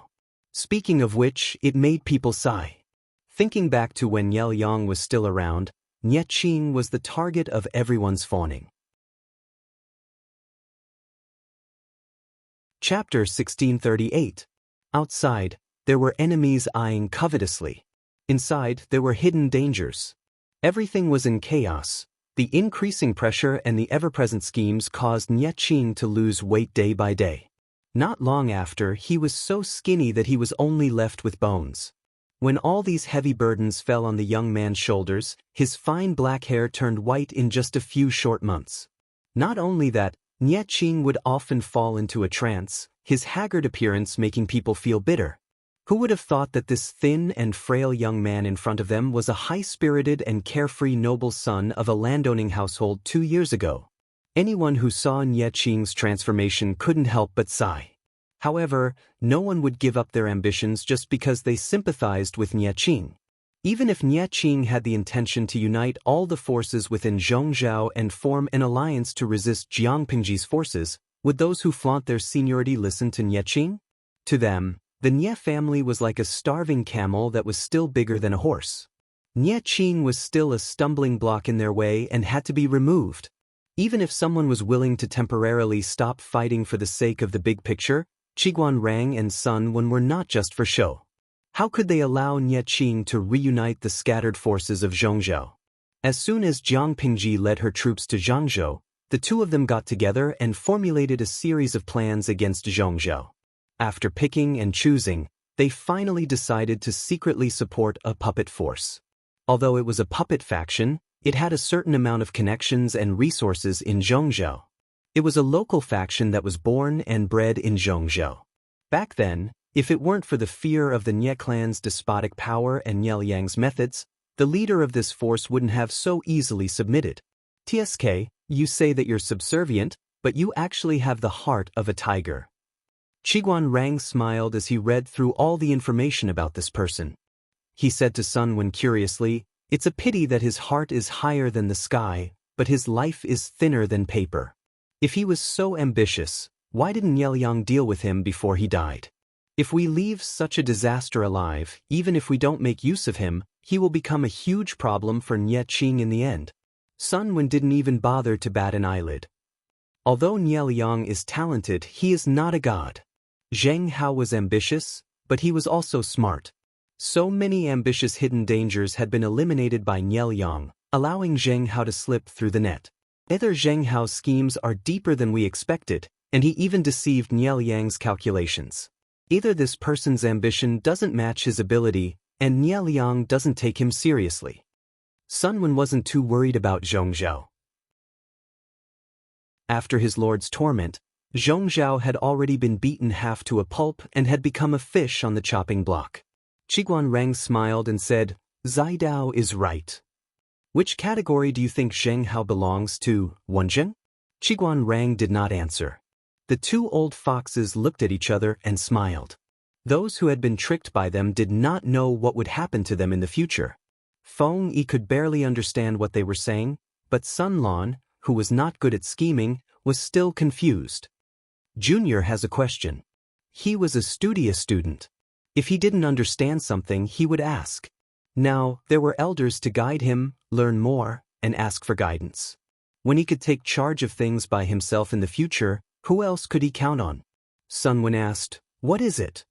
Sun Lan said, "Military advisor Qiguan said that Zheng Hao has the heart of a tiger and a wolf. He won't be willing to be a puppet. If we support him, will we really not be bitten?"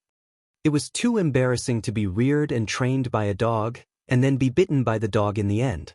Sun Wen smiled but did not speak. Qiguan Rang asked Feng Yi, "What do you think, Rongli?"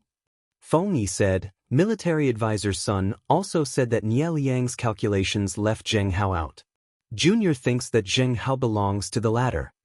Ambition and ability don't match." Qiguan Rang asked again, "What's the reason?" Feng Yi said, "Although Nie Liang is Enchanting's father, he spoils his son like he kills his own. If he helps Enchanting clean up even the small gravel before he dies, he won't be able to become a practice target for Enchanting to use magic stones on. This isn't really helping him, it's harming him." Qiguan Rang and Sun Wen didn't react. Feng Yi continued, "Moreover, since the two military advisors have chosen Zheng Hao, a junior boldly judges that Zheng Hao will not have the chance to grow into a dog that bites back. Therefore, Junior is not worried. If these words came from someone else's mouth, it would inevitably sound like flattery." However, Qiguan Rang and Sun Wen had watched Feng Yi grow up. They were well aware of her temperament. Qiguan Rang said, "I originally thought that you and Feng Zi didn't really look like father and son, but now that I see it, there is one thing that you two share the same origin." Feng Yi asked, "What is it?" Qiguan Rang said, "Clever." Feng Yi didn't use a long explanation to reason and analyze. She only used the simplest information to deduce a conclusion. Although there was some element of opportunism, turning complicated things into simple things was also a kind of skill. This fellow Feng Yi has a bright future. Feng Yi smiled bashfully at the good-natured teasing of her uncles. Qiguan Rang and the others had finalized their plan. As a puppet being supported, Zheng Hao didn't think of himself as a puppet being controlled. His cooperation with Qiguan Rang and the others was mutually beneficial. Their positions were equal. Qiguan Rang and the others could plot against Zhongzhao through him. He could also obtain support through Qiguan Rang, accumulate resources, and then counterattack when he matured. Both sides had their own ulterior motives. To use an analogy, both sides were peacefully shaking hands and signing a contract on the surface, but behind the scenes, they were sharpening their knives.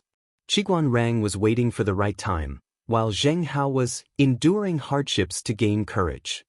With the secret support of Qiguan Rang and the others, Zheng Hao gradually annexed a lot of territory and slowly gained confidence. He could even ignore Nie Qing's dispatches and orders. Under Qiguan Rang's instructions, he even caused Nie Qing a lot of trouble, sowing discord in the alliance plan proposed by Nie Qing. Zheng Hao's advisor was a little worried about the current situation. General, Qiguan Rang and Sun when under Lu Shi's camp are both her confidants. She left the two of them at Zhanjiang Pass with ill intentions. Cooperating with them is tantamount to asking a tiger for its skin. We might as well reconsider this matter. Zheng Hao waved his hand to interrupt his advisor. He sighed heavily and said, "Do you think I don't know this? However, this is our only chance to get rid of the Nie family. It wasn't easy for Nie Liang to die, and now his son has climbed over my head. He's just a naive and incompetent brat. What ability does he have to order me around? I know Qiguan Rang has ill intentions, but I still have to try." The advisor was also aware of Zheng Hao's ambition, but he still felt uneasy. To Zhongzhao, Zheng Hao's actions were treason and treason. If the aristocrats of Zhongzhao found out, not only would they lose the hearts of the people, but they would also be reviled by their descendants for thousands of years. Was it worth paying the price of eternal infamy for a moment of ambition? Chapter 1639. Since Zheng Hao was so confident, the advisors who liked to flatter naturally boasted brainlessly. They had the same unfounded confidence as Zheng Hao. Or rather, they had never seen the combination of Qiguan Rang and Sun Wen. They did not have a concrete understanding of how scary these two people were. The advisors who were not willing to flatter naturally did not think highly of Zheng Hao's idea. Didn't Zheng Hao check his opponent's achievements before asking a tiger for its skin? Needless to say, Qiguan Rang did not have a strong presence, but if the things he had done were to be shown, it would be extremely frightening. What about Sun Wen? Sun Wen's presence was much stronger than Qiguan Rang's. Let's not talk about the unlucky people in the north borderline first. Let's talk about a more recent example. Jiang Pingji had caused Nie Liang's halberd to sink into the sand, and Sun Wen had contributed a lot. Which fool would treat Sun Wen as an ordinary old man when he schemed against the enemy without batting an eyelid? The combat power of these two people added together was not as simple as 1 + 1. However, no gambler was willing to listen to words that were not beneficial to them. Zheng Hao was that gambler, confident that he could bite off a large piece of meat from the hands of the banker who was cheating. Anyone with a discerning eye would know that Zheng Hao, the fat sheep, was about to be slaughtered by the banker, but the gamblers who placed their bets did not think so. Anyone who prevented them from placing their bets was an enemy who prevented them from getting rich overnight. Therefore, the suggestions of a few advisors who were rational were thrown to the back of Zheng Hao's mind. The advisors' suggestions did not cause much of a splash when they had more people against fewer people. When Zheng Hao tasted the sweetness of the bet, he cared even less about the advisors' honest words that were unpleasant to the ear. It's rare to see a brat like Nie Qing speak softly. Zheng Hao placed Nie Qing's letter upside down on the table. He stroked his beard and revealed a somewhat carefree and proud smile. When Nie Qing's father, Nie Liang, was still alive, Zheng Hao was always afraid that Nie Liang would settle accounts with him. For so many years, he lived with fear and trepidation. In order to curry favor with Nie Liang, he even used a roundabout foreign policy to curry favor with Nie Liang's relatives, such as Nie Qing. In terms of age, he was a full 10 years older than Nie Liang.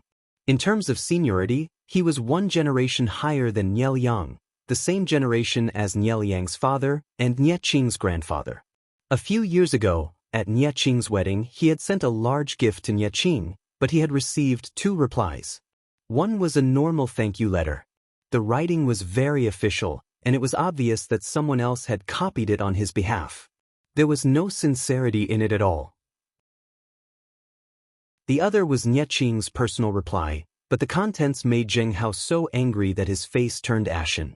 In the letter, Nie Qing tactfully pointed out that Zheng Hao, as a county magistrate of a small place, should focus on the livelihood of the people and benefit the people. He should not plunder the wealth of the people to fill his own pockets. Following that, he converted the generous gifts that Zheng Hao had sent into silver and confiscated it. When Zheng Hao found out about Nie Qing's actions, he was instantly enraged and secretly cursed Nie Qing for being a hypocrite. Why was he scolding her like that? Nie Qing's father, Nie Liang, was a ruthless person who would even kill his own family.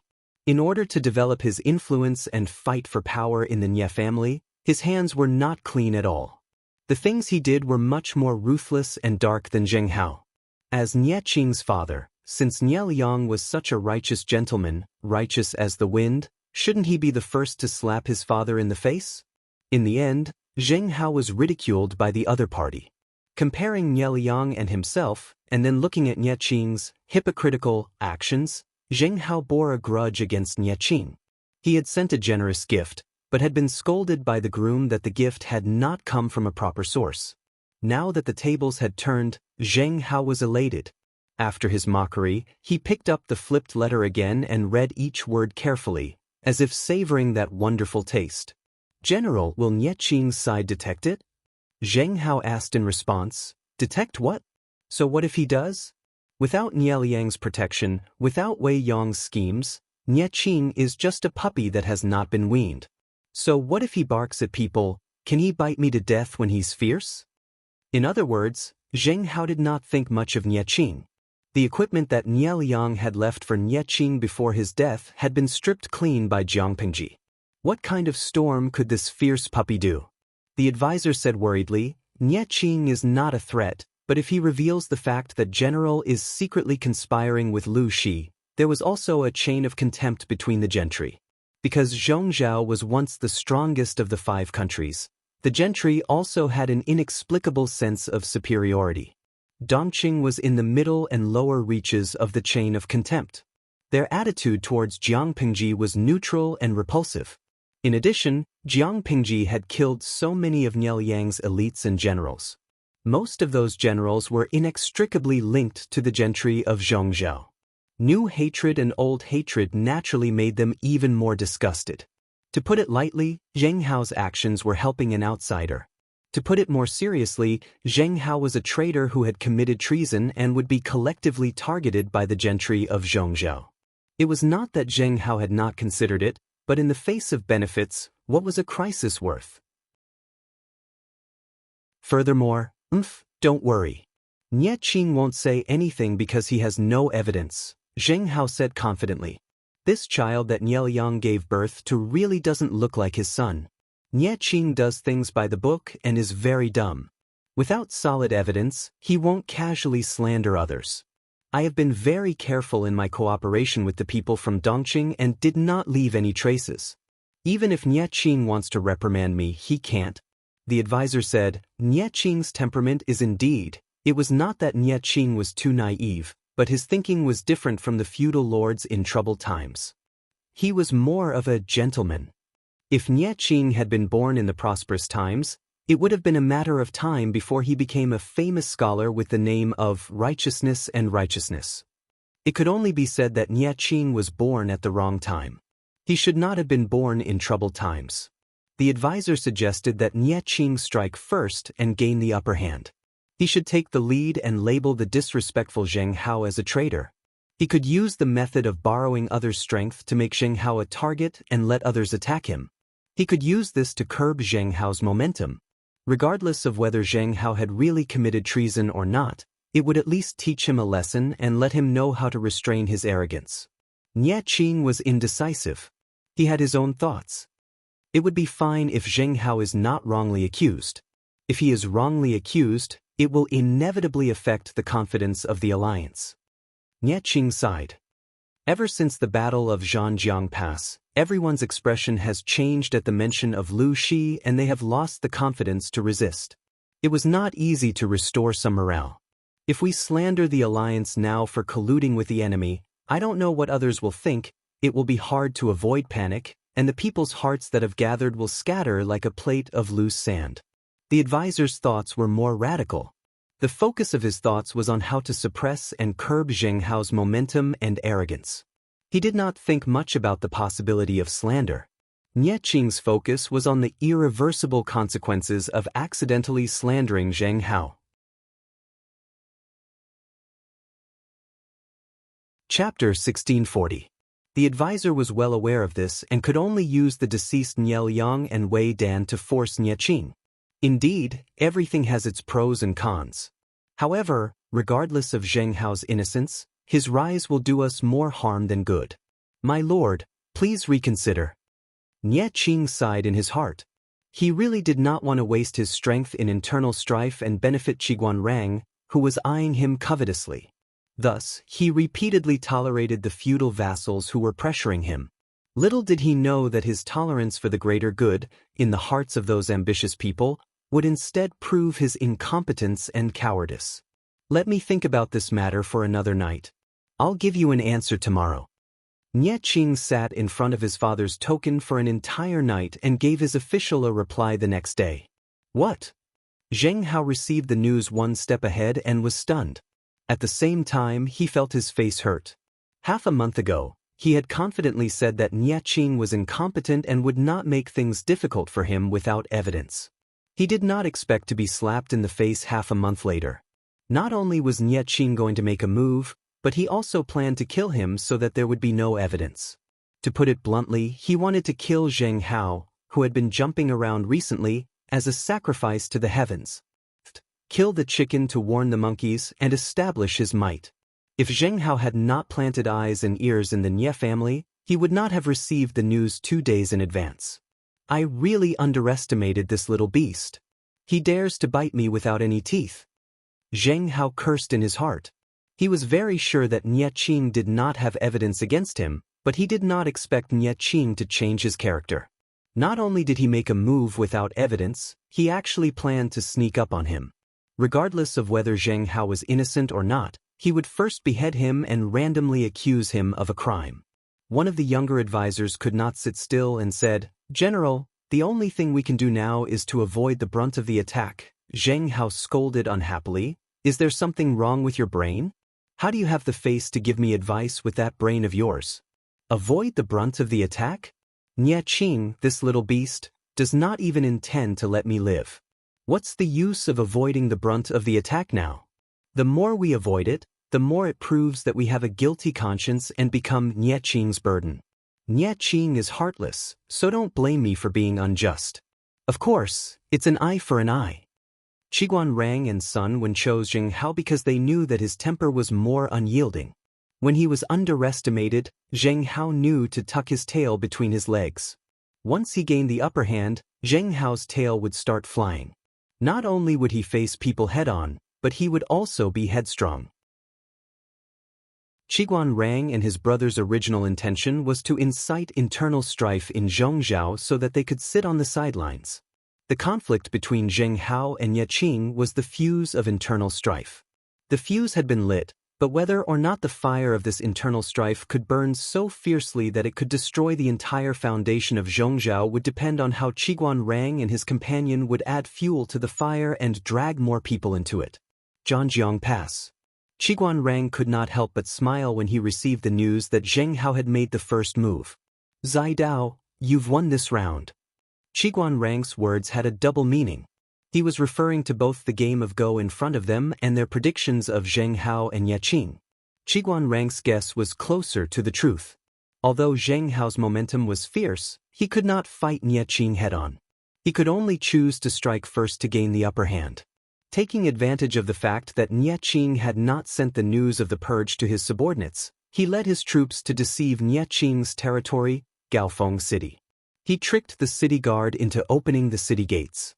Once the city gates were opened, the guard was killed when he was unprepared. Gaofeng City changed hands in less than half a day. By the time Yeqing received the news, Zheng Hao had already won 2 cities. The crowd was in an uproar. Qiguan Rang's guess was not far from the truth. Sun Wen, on the other hand, was slightly off the mark.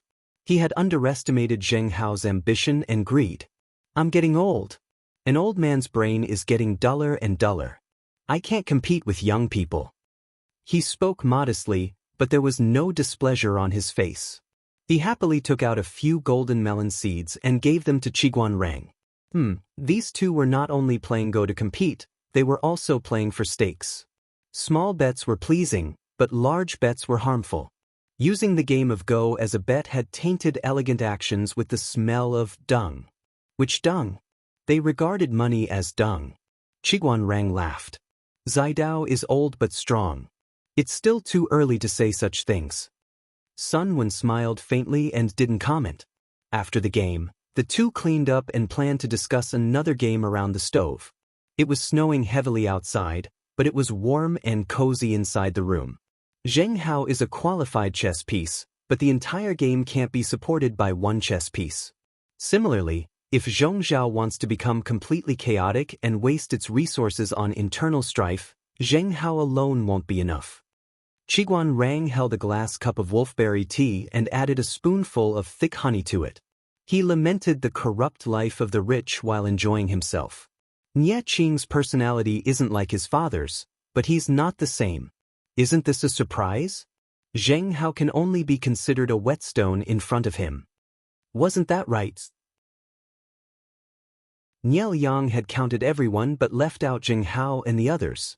Wasn't he planning to use Zheng Hao and the others to sharpen Nie Qing? From this, it could be seen that in Nie Yang's calculations, Zheng Hao was no match for Nie Qing. The two old foxes gathered together to play Go and chat. With a few words, they had decided the future of Zhongzhou. How could they escalate the internal strife in Zhongzhou? Not only did they have to drag more people into the water, but they also had to ensure that Zhanjiang Pass wouldn't give them external pressure. Without external threats, the signs of internal strife had risen again. With a gentle breeze to help the fire, wouldn't this game of Go be set up? Sun Wen took the opportunity to throw out a bombshell and drag those who had been watching from the sidelines into the water. This bombshell had something to do with a certain neutral power in Zhongzhou. This power was originally attached to the Nie family. After Nie Yang's death, they took advantage of Nie Qing's unfavorable position to become independent. Sun Wen's bombshell became the fuse for this neutral power to go against the Nie family. The bombshell was about the good deeds done by a legitimate son of the Nie family during the Nie family's heyday. How do you know? Qiguan Rang was very curious about what other gossip Sun Wen had in his hands.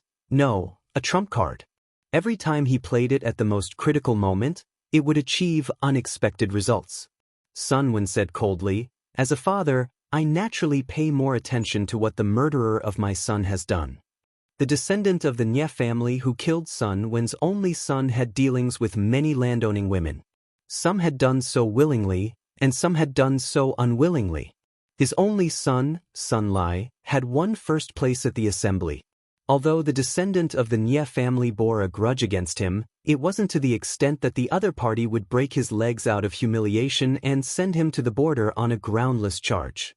Sun Lai had written an article at the assembly, and the content of the article had poked at the other party's sore spot. An article? Qiguan Rang had a respectful attitude and hadn't investigated the death of Sun Wen's only son. Thus, he didn't know exactly what had happened at the time. Hearing Sun Wen mention it, he asked a few more questions. What about the article? Sun Wen's mouth twitched. An article that used something to mock others, attacking the chaos in the landowning families. It hoped that the foppish sons who had a disgraceful style of conduct would sober up and reflect on themselves. They would respect themselves and not insult their families and bring shame to their ancestors. However, different people have different interpretations.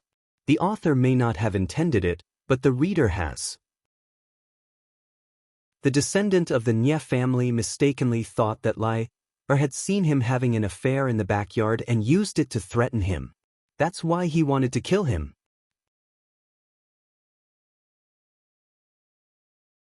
Chapter 1641. Sun Lai's death was caused by many reasons, and not just one or two.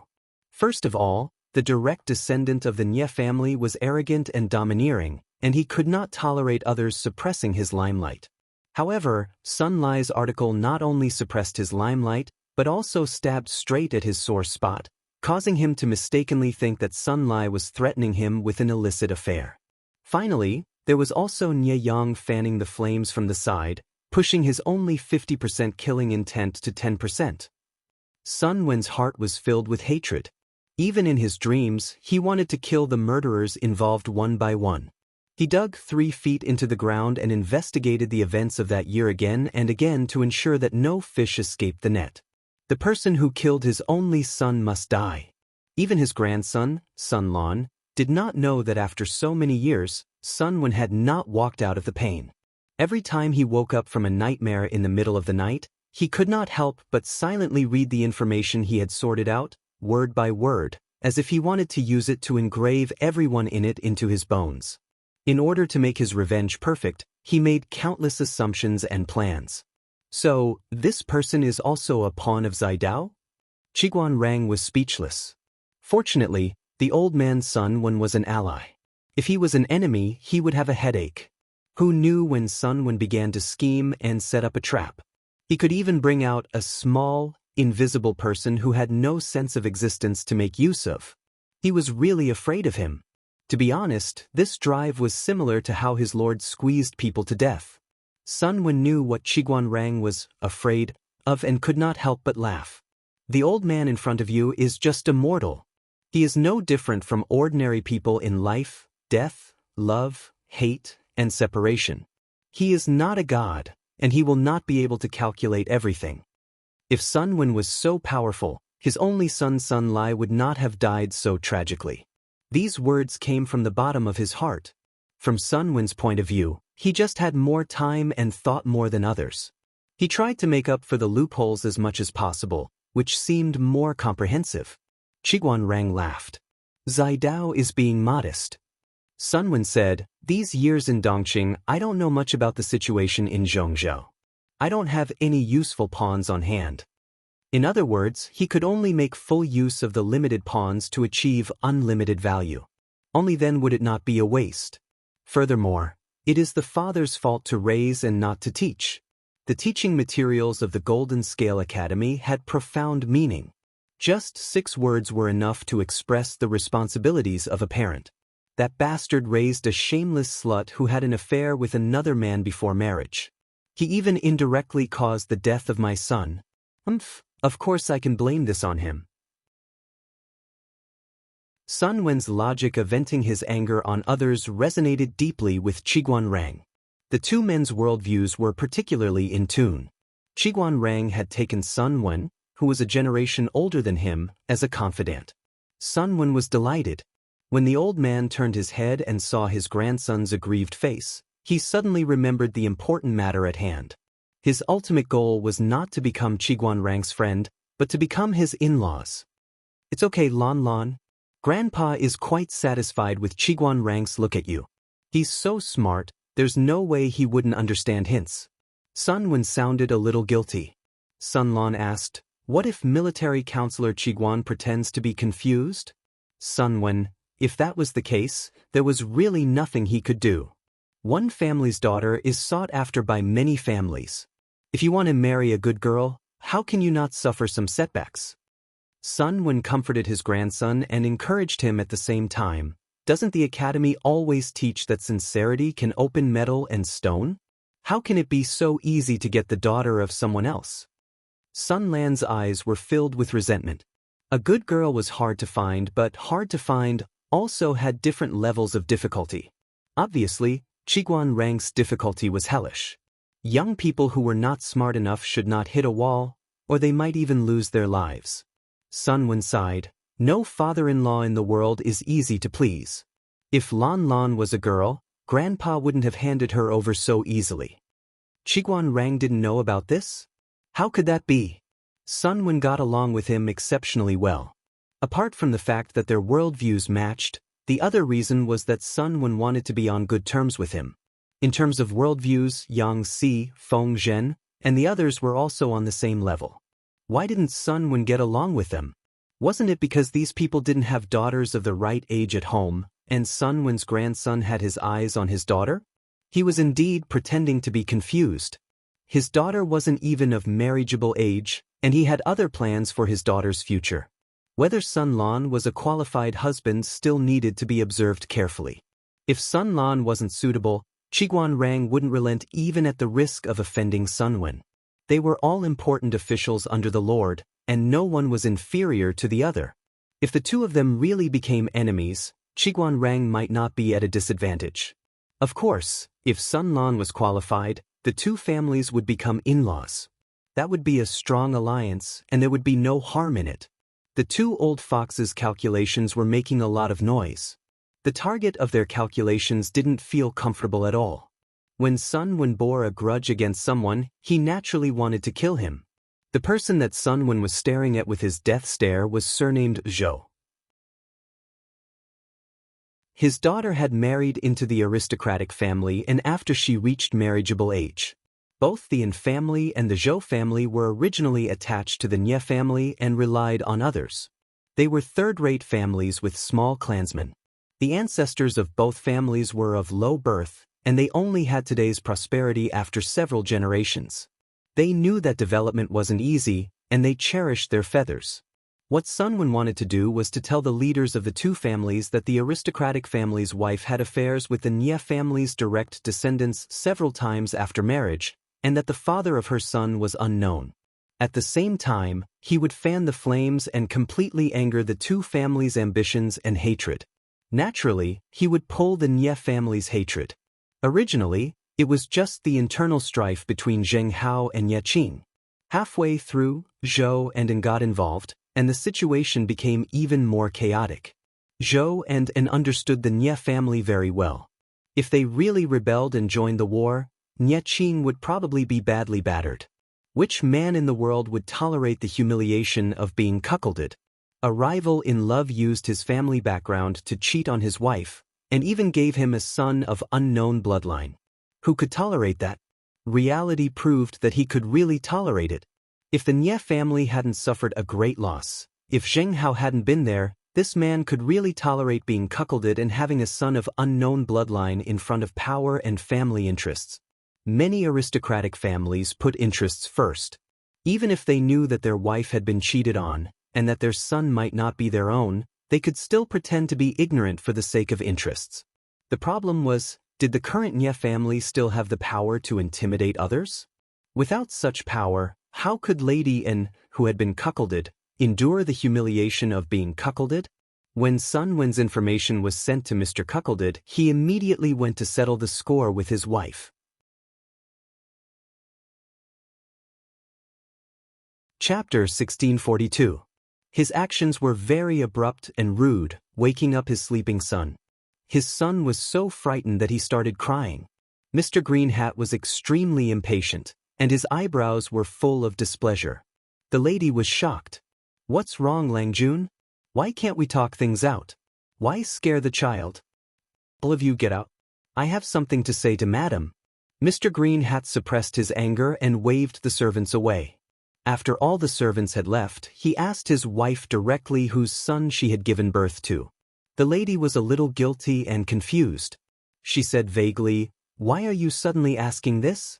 Could it be that someone is making irresponsible remarks in front of you? Lang Jun knows best who my son is. Why do you have to accuse me of being innocent?" Mr. Greenhair asked.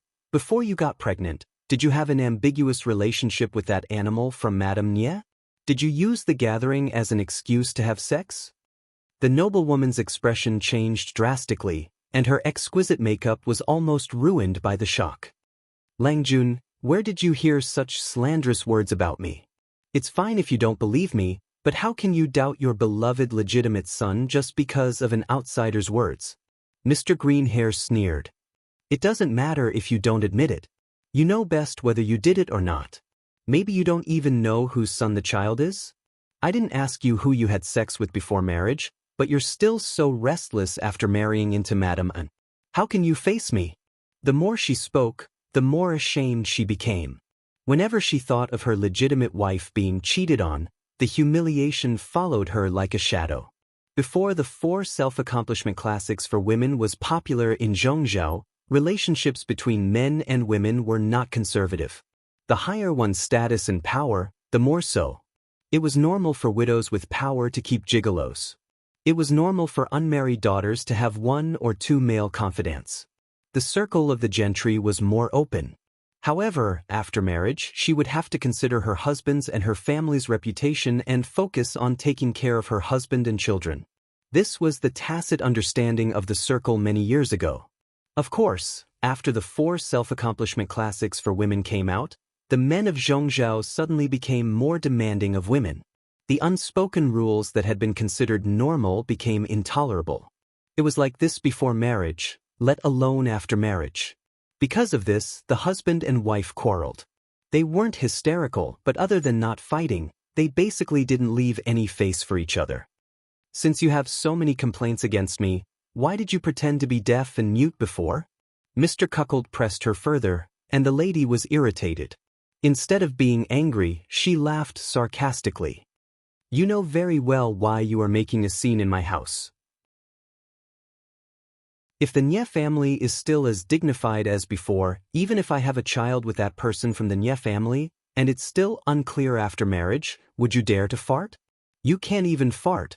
He was afraid that he would tacitly agree that his wife had served him well so that he could seize the opportunity to gain benefits. I'll be frank with you.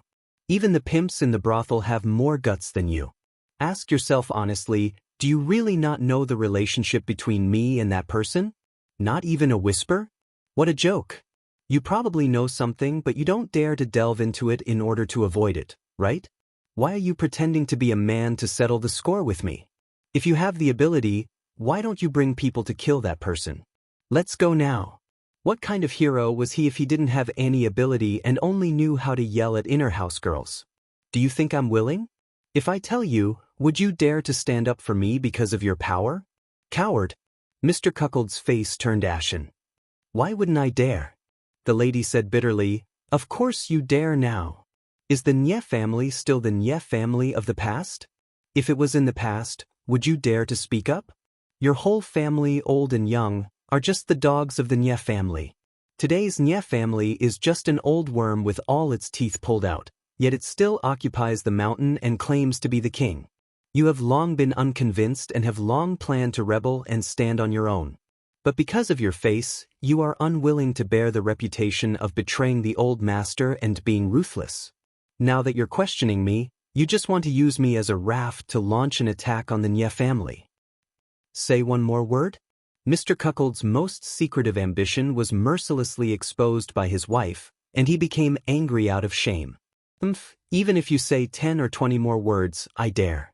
The lady sneered and said fearlessly, With just you alone, even if you rebel against the Nye family, it's no different from hitting a stone with an egg.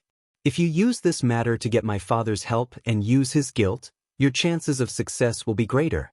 As long as you still need my father, even if I say it for 10 days and 10 nights, don't say one more word. Do you dare to kill me to silence me? I'm asking if you dare. Mr. Cuckold choked on his wife's words. His red eyes surged with complex and vicious emotions. After a while, you don't dare. The lady sneered and raised her hand to straighten her clothes. She walked past him with her head held high and chest puffed out, leaving 2 words behind. Coward. The lady was right. Mr. Cuckold indeed needed his father-in-law's help. Now was not the time to fall out with the Yu family. When he succeeded, he wouldn't have to continue enduring that shrew's humiliation. Madame N and Madame Zhou quickly reached a tacit understanding. While Nye Qing was forcing Zheng Hao to jump up and down, they quickly acted and interrupted the rhythm of the internal fight. Madame N and Madame Zhou were originally attached to the Nye family. The Nye family didn't have their guards up against them, and even gave them a certain amount of trust. No one expected that the former dogs would suddenly bite back. Zheng Hao was the most surprised that Madame N and Madame Zhou joined the civil war.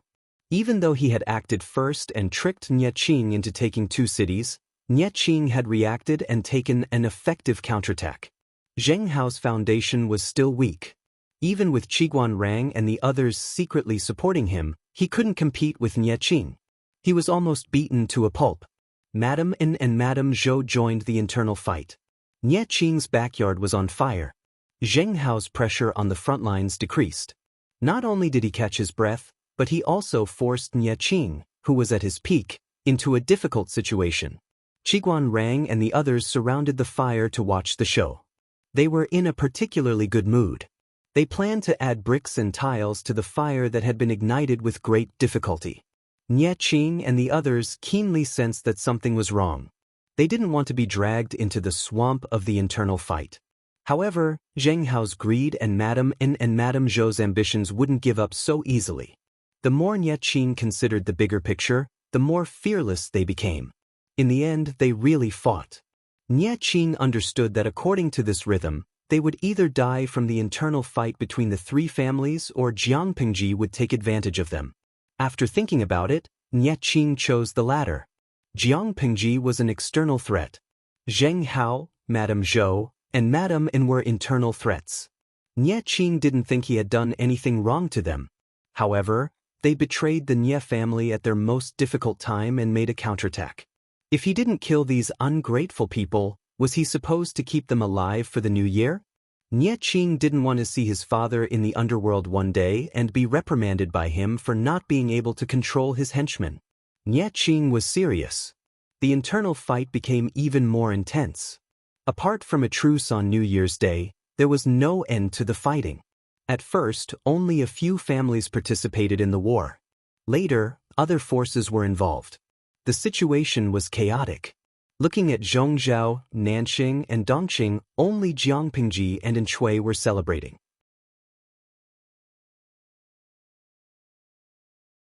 Chapter 1643. Jiang Pingji had been in the north for more than a decade. She celebrated the new year according to the customs of the north. This was the first time she had returned to the south. The new year in the south was very different, not only in terms of customs, but also in the environment. The snow in the north had always been thick, but it was not too cold around the new year. It was different in the south. The snow was not thick, but the air was chilly. It was during the war, so the atmosphere was not strong. The streets and alleys were almost empty. Half a month before the new year, Jiang Pingji led people to visit everywhere secretly. She was only relieved when she was sure that the people had been properly settled down. There were many people in the world who obeyed on the surface but disobeyed on the inside. That was why there were scandals of poor supervision and poor implementation. It was not possible even in the future interstellar with the information explosion, let alone in ancient times when communication was extremely inconvenient. The people under her command did not take the people seriously, nor did they take her orders seriously. It was normal for the winter clothes and food to be embezzled and embezzled. Therefore, Jiang Pingji's hands were stained with blood during this trip. She killed along the way, so the local officials spent the new year in fear. They were afraid that Jiang Pingji was secretly watching them. Who knew where she came from? Those who committed lesser crimes were reprimanded from top to bottom. None of the people involved could escape. Those who committed more serious crimes and embezzled more than the standard set by Jiang Pingji were merciful. Of course, it was not that she did not promote people along the way. Corrupt people were hateful and deserved to be killed, but those who did their duty well and even exceeded their quota should be rewarded and encouraged. She recorded the people and things she saw along the way in her mind's account book. Some people should be promoted. It was a waste of talent to stay in their original positions. Some people did not have enough experience. They needed to be honed for a year or two before being promoted. Some people were not as good as the top but were better than the bottom. Rewards were enough. The snow outside is melting. Why is my lord dressed so lightly? Wei Ci did not follow Jiang Pingji everywhere. He stayed to deal with the trifles of the new year. Even if he wanted to follow, Jiang Pingji would not allow it. After all, Wei Ci did not have a strong body like hers.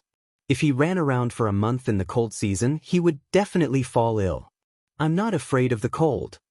Jiang Pingji untied the rope of her straw cape with one hand and threw the name list on the bamboo slip to Wei Ci. The paper was light, but it had its drawbacks. If it got soaked in the rain, the ink would scatter. For convenience, Jiang Pingji used a bamboo slip to record and a penknife to carve. Even if the bamboo slip was damp, the words on it could still be preserved for a long time. It was enough for her to bring it back for Wei Si and the rest to copy. Wei Si opened the bamboo slip. The first dozen or so names were all killed by the Lord, and each name was followed by the crime of being killed. The 20 or so names in the middle were reprimanded or demoted, and the last 10 or so names were praised or promoted. Remember the people behind you for this year's new year. Yes, sir. The files of those who were punished or killed are still on the way. It's a long journey, so it'll probably take 2 days to get there. Jiang Pingji smiled and said, in order to come back as soon as possible to spend the new year with you, I've shortened the journey time again. Do you feel touched? Wei Si sighed. I want to be touched, but there are too many things to do this year. I have the heart but not the strength. Every new year, important officials would receive generous rewards. It was a kind of year-end bonus. Officials who had worked hard and performed well in the previous year would also receive it. Other than the important officials, who were personally reviewed by Jiang Pingji, the rest were arranged by her subordinates. In the past, Dongqing, which was a fraction of the later, had a small territory and few officials. It was naturally relaxed during the new year. Now that it controlled Dongqing, the northern borderline, and Nanqing, it had expanded in scale. The New Year's gifts had to be prepared long in advance and sent to various places. In her previous life, Her Majesty did not start this habit until she ascended the throne. From her ascension to the throne until the year of Long Yubin, it had lasted for a whole 18 years. No matter how fierce the battle in the court was, the lower levels of officialdom were still relatively clean. Now it had started early. There was Wei Si's admonition and the enlightenment of the idle people. Even if it was an insignificant year-end bonus, the person who received the reward would be greatly encouraged. At the same time, it could also be used as a warning to those who did not receive the gifts. The types of gifts were relatively simple, such as a set of ink, a knife of paper, a piece of cloth. It didn't matter if there were too many or too few gifts, or if the gifts were too light or too heavy. What mattered was the meaning behind the gifts. This was not only to win over the hearts of the people, but it was also a warning to the many supervising officials. It was to make them constantly alert and not slack off. Especially when they knew that Jiang Pingji would spend a month at the end of the year inspecting the grassroots, they did not dare to be careless. To be able to receive a gift meant that they had done well in the previous year. This killer was very satisfied and they did not have to worry about losing their lives during the new year. As for those who did not receive it, they were naturally trembling with fear, afraid that disaster would befall them one day. After so many years, except for Nanqing and Nanqing who did not know the rules, everyone in Dongqing understood her temperament. Towards those who were derelict in their duties and corruption, she would kill them without batting an eyelid. As long as they were dutiful and diligent in their duties, she was also a magnanimous and benevolent ruler. Every new year, the people would be surprised to find that these parents and officials became extraordinarily hardworking. Their performance in government affairs rose steadily and their efficiency was extremely high. For example, among the New Year's letters sent this year, there was a very interesting content. A small county magistrate who was mediocre but had been in a remote and desolate village for 23 years complained that his old mother was getting on in years. She happened to hear about foreign Chong peaches and really wanted to eat them. Even if she could not eat them, it would be good to see them. He also wanted to buy half a caddy for his old mother, but the small county in the 81st level didn't have it and the price of buying it on behalf of others was too expensive. Jiang Pingji felt that this request was not too much. This minor official's performance in the previous year was not bad and he had a good reputation in the local area. Therefore, the New Year's gift was changed from a knife of paper and 2 ingots of ink to a caddy of peeled Chong peaches. Not to mention how frightened and surprised the minor official would be when he received the Chong peaches, Jiang Pingji was busy until the morning of New Year's Eve before she stopped writing. There were wars everywhere this year. During the winter, she even allocated funds to save millions of people in Jinan and Nanqing. If it was not for the fact that the Nan family had assassinated 7 noble families in Finzhou and enriched their private coffers, her wallet would have been empty. The New Year's banquet was not as elaborate and grand as the previous years. It was more like an ordinary family banquet. Everyone gathered for a meal and summarized their performance in the previous year. Compared to her low-key side, Enchui on the other side was very arrogant. Hua Yuan could hear Enchui's laughter from afar. He adjusted the expression on his face and revealed just the right amount of puzzlement. He smiled and entered the main tent. I wonder what happy event has made my lord so happy? The bashful Xichang princess was kneeling next to Enchui. His large palm held the princess's soft hand and he kept rubbing it with emotion. The heavens have not ended my heir. Enchui's eyes reddened as he spoke. Although he said that the princess of Xichang was just a plaything and did not have the right to give birth to a young master for him, he was still very happy that she was really pregnant.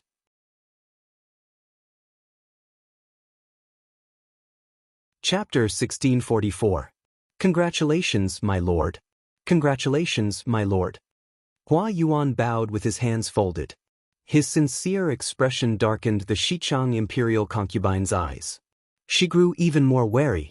She subconsciously rubbed her flat belly and couldn't help but sigh. She was both happy and sad. She was happy that she was pregnant. Her treatment would be several levels higher. No matter how much Enchui looked down on her, he would not mistreat the child in her belly. She was sad that she was the imperial concubine of a nation. The first half of her life had been doted on by her father and mother. She had enjoyed all the riches in the world. But in the second half of her life, her country had fallen. She was homeless and had even been treated as a slave by a small feudal lord. She had no control over her children. She had once despised the women in the harem who used their beauty to please men. She had never thought she would be worse than them. The Xichang imperial concubine was not old, but she was very shrewd. Even though she was filled with sorrow, she still wore a gentle and elegant smile on her face. She knelt behind Enchui. Those who did not know would think she was Enchui's legal wife. Hua Yuan's congratulations were very ordinary, but Enchui beamed. He valued Hua Yuan even more now. I should be the one thanking you. That divine doctor is skilled and virtuous. He is truly a divine physician. Enchui couldn't help but grab Hua Yuan's hand. He patted it as he sighed. Perhaps because he had resolved a matter, he looked radiant. He seemed several years younger. Hua Qing, you have to thank that divine doctor for me. When Lin Er is born, he will reward you greatly. If not for Hua Yuan's recommendation, Enchui would not have been able to cure his illness and have his own child. In terms of merit, the Xichang imperial concubine who had given birth was only second. Hua Yuan was without a doubt the first. Yes.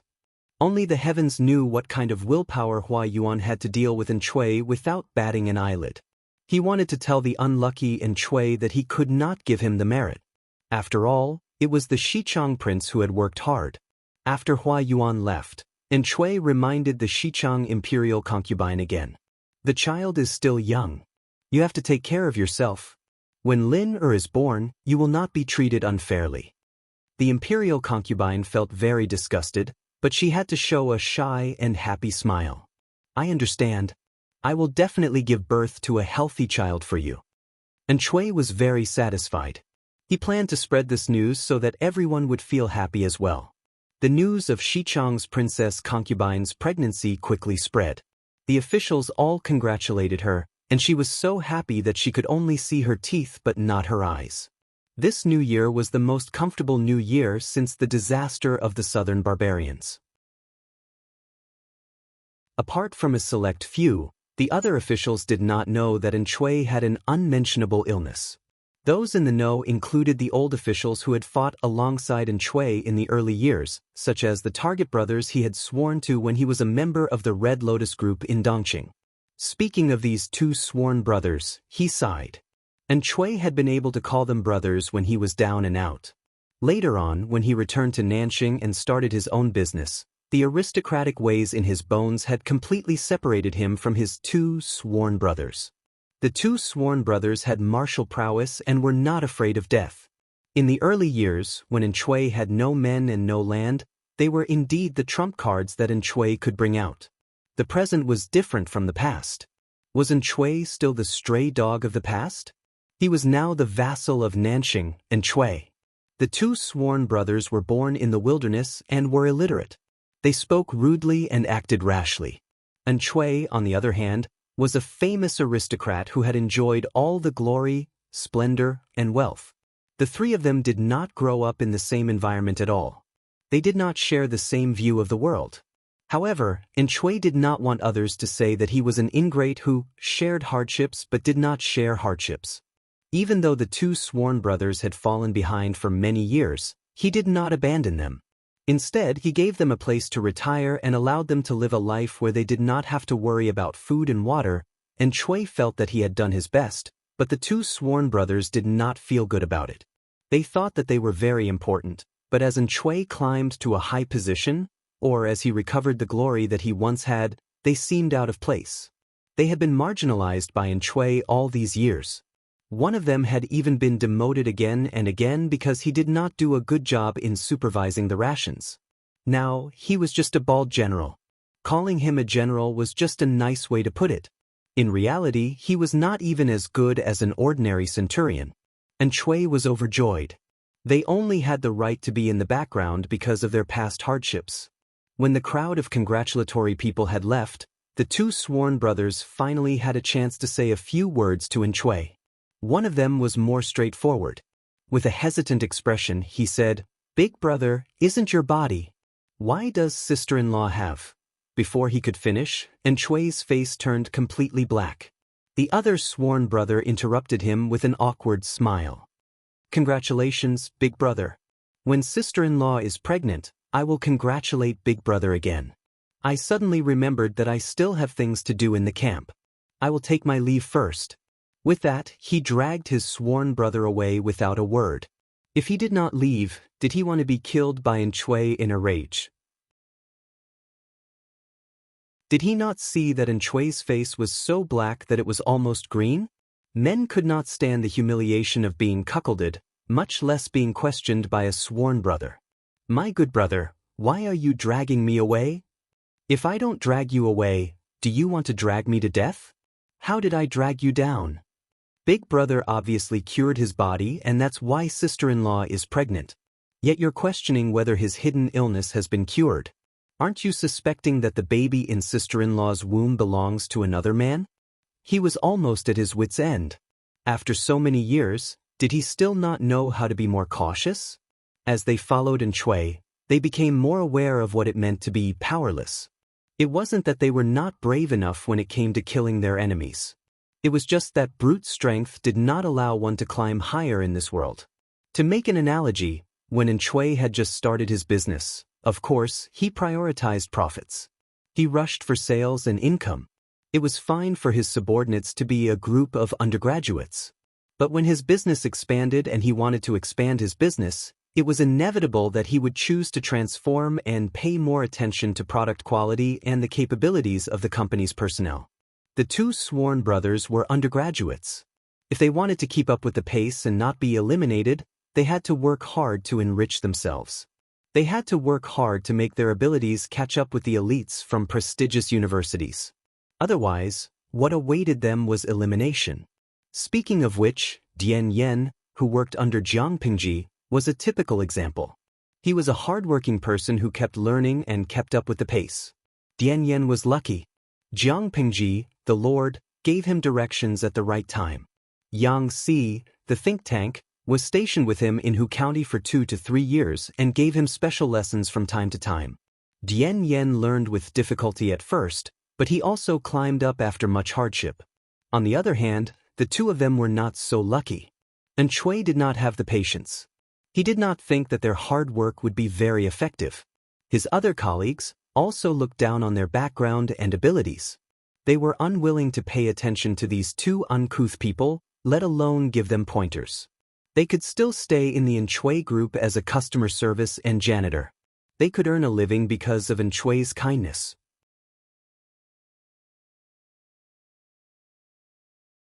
Chapter 1645.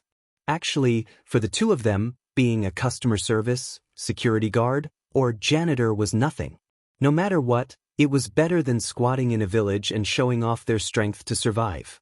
However, it was difficult to balance it out. And Chui used to be attentive and concerned to them, calling them brothers and thinking highly of them. But now, he didn't need them anymore. From being in Chui's right and left arms and confidants, they were reduced to the background, idlers who did chores. This wasn't the worst part.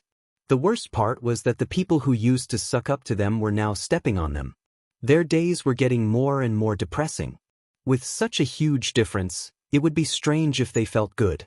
But they couldn't complain, lest Chui heard about it. They only had a little bit of friendship left with Chui. If they lost even this, they would probably be beaten back to their original state. So, let's not talk about these unhappy things. We haven't had a drink together in a long time. He patted the shoulder of his brother and sighed. Sister-in-law warmed the food and wine at home. We're going to drink to our heart's content tonight. Let's go. Both of them were sad people, so they agreed to get drunk together. Unexpectedly, they ran into Lu Zheng, who had lost a lot of weight and was about to return home. The brothers' eyes brightened. One of them called out to Lu Zheng. Military advisor Lu, where are you going? Lu Zheng's situation wasn't much better than the two brothers. The latter saw it and remembered it. Lu Zheng had sacrificed a lot for Chui. The first 2 years were even more difficult. Who knew how much energy and effort it took to slowly open Chui's shop, allowing him to enjoy the glory he had today. Now that Hua Yuan, who was more to Chui's liking, had appeared, Lu Zheng, the strategist with whom he didn't share the same values, was slowly buried and marginalized. To be honest, Lu Zheng was one of the few people in Chui's camp who was willing to look the two brothers in the eye. Thus, they were extremely respectful to Lu Zheng. They would greet him and say a few words when they met on the road. Lu Zheng turned his head and said calmly, "So it's you two generals. I went to congratulate my lord earlier. I'm on my way home to stay up for the new year."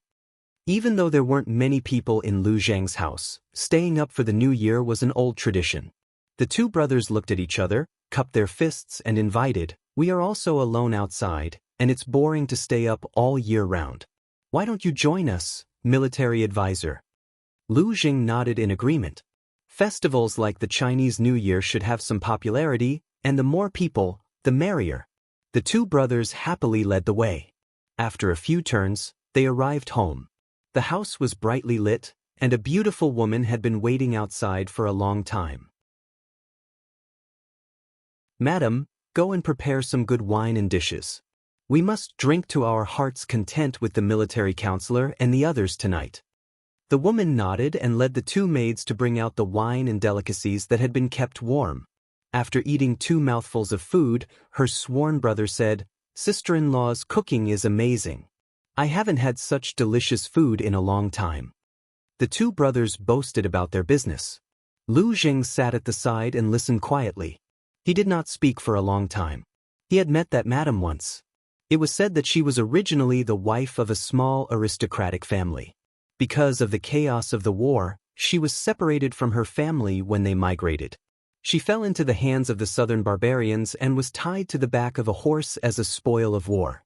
Whether it was luck or misfortune, the southern barbarians were about to take their spoils of war away to enjoy when they ran into the troops of Chui's tent.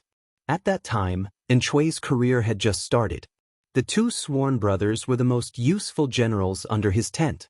The sworn brother killed the southern barbarian bandits and saved this concubine's daughter. He immediately saw her and brought her back to his tent without a word. From Lu Zheng's point of view, this kind of forced buying and selling was essentially no different from the southern barbarian bandits. Weren't they all bandits? But this madam had accepted her fate, so Lu Zheng could not say anything. He did not like this world. Whether it was men or women, they were all pitiful and weak in the face of evil bandits who took things by force. In the end, they had to accept their fate and treat the other party as heaven and earth. It was truly laughable. Lu Zheng was not a talkative person, so the two brothers did not think there was anything wrong with him. After 3 rounds of wine, their faces were red, and they began to speak with a lisp. Their voices sounded slurred, and they did not control their mouths. Lu Zheng listened and sighed inwardly. No wonder Enchui was at odds with these two brothers. Secrets could not be kept. Once they drank, they dared to say anything. As time went on, a narrow-minded person like Enchui would naturally have disagreements. The two were discussing Enchui's inability to have children due to her unmentionable illness, each saying something about how the other had gotten pregnant. Not only did Enchui disagree with them, but Lu Jing also felt uncomfortable listening to them. If the salted fishes were here, they would know why. Because the words of these two brothers were stabbing straight at the G-spot of a straight man. It would be strange if Lu Zheng, who had normal values, could feel comfortable listening to them. After listening for a while, Lu Zheng used the excuse of sobering up to go out to the veranda to look at the snow. The sounds in the room faded away behind him. It's snowing. The bright moon poured down cold light, dispersing the tipsiness on Lu Zheng's body. His swollen mind calmed down again. He had a question in his heart. This question was the same as the two people in the room. How did Enchui have a child? How did the child come so coincidentally? Seeing Enchui so happy all day, it did not seem fake. Although he was confused, he did not say it out loud like a bore. Lu Zheng still cherished his life. If he angered Enchui's murderous intent because of this, wouldn't he die an unjust death? No matter how imaginative he was, he did not expect Hua Yuan to play such a trick. On the surface, he was plotting for Enchui, but behind his back, he wanted to kill Enchui. Moreover, he did not expect Hua Yuan to arrange for the sewing opportunity to be the elder brother of the Xichang princess. Those with more upright thoughts would not immediately think of something that went against human relations, unless it was someone as observant as Jiang Pingji or someone as schizophrenic as Hua Yuan. As he thought about it, Lu Zheng heard the crunching sound of wooden clogs stepping on the snow. A delicate fragrance wafted into his nose. A gentle female voice carried a watery warmth. The lady walked over gracefully and put down a cup of soup to sober up. Lu Zheng declined politely. I haven't had much to drink, so I won't trouble you. He was not a single person. He could understand women's hints. When dealing with married women, it was right to keep a respectful distance. Sir, don't be nervous. Lang Jun and third brother are drinking in the room. The two of them are drunk and don't know what's going on here. The lady laughed. Seeing that Lu Zheng was still keeping a respectful distance, she said warmly, Sir, please don't misunderstand me. The lady secretly looked around the room. Suddenly, she poured the warm soup on Lu Zheng. She raised her voice and kept apologizing to Lu Zheng. Lu Zheng's face darkened. He raised his hand and brushed away the lady's action of wiping him with a handkerchief. He looked angry. I'm sorry. There are still clothes to change in the residence. Why don't you come to the guest house and change? I'll arrange for a servant to send you away. Lu Zheng did not say anything. He closed his eyes and hid his thoughts.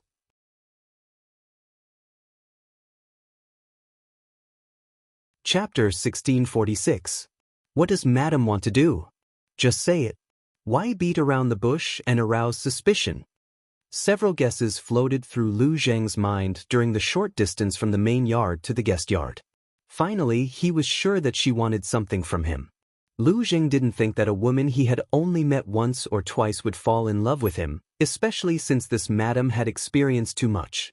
But she was still living peacefully. Naturally, she was an intelligent woman with a sharp mind. She couldn't be unaware of her husband's temperament. Enchui's two sworn brothers were boorish men who were illiterate to begin with. They had all the strength in their bodies, but not the slightest literary knowledge. To put it bluntly, they were bandits who didn't know what etiquette was.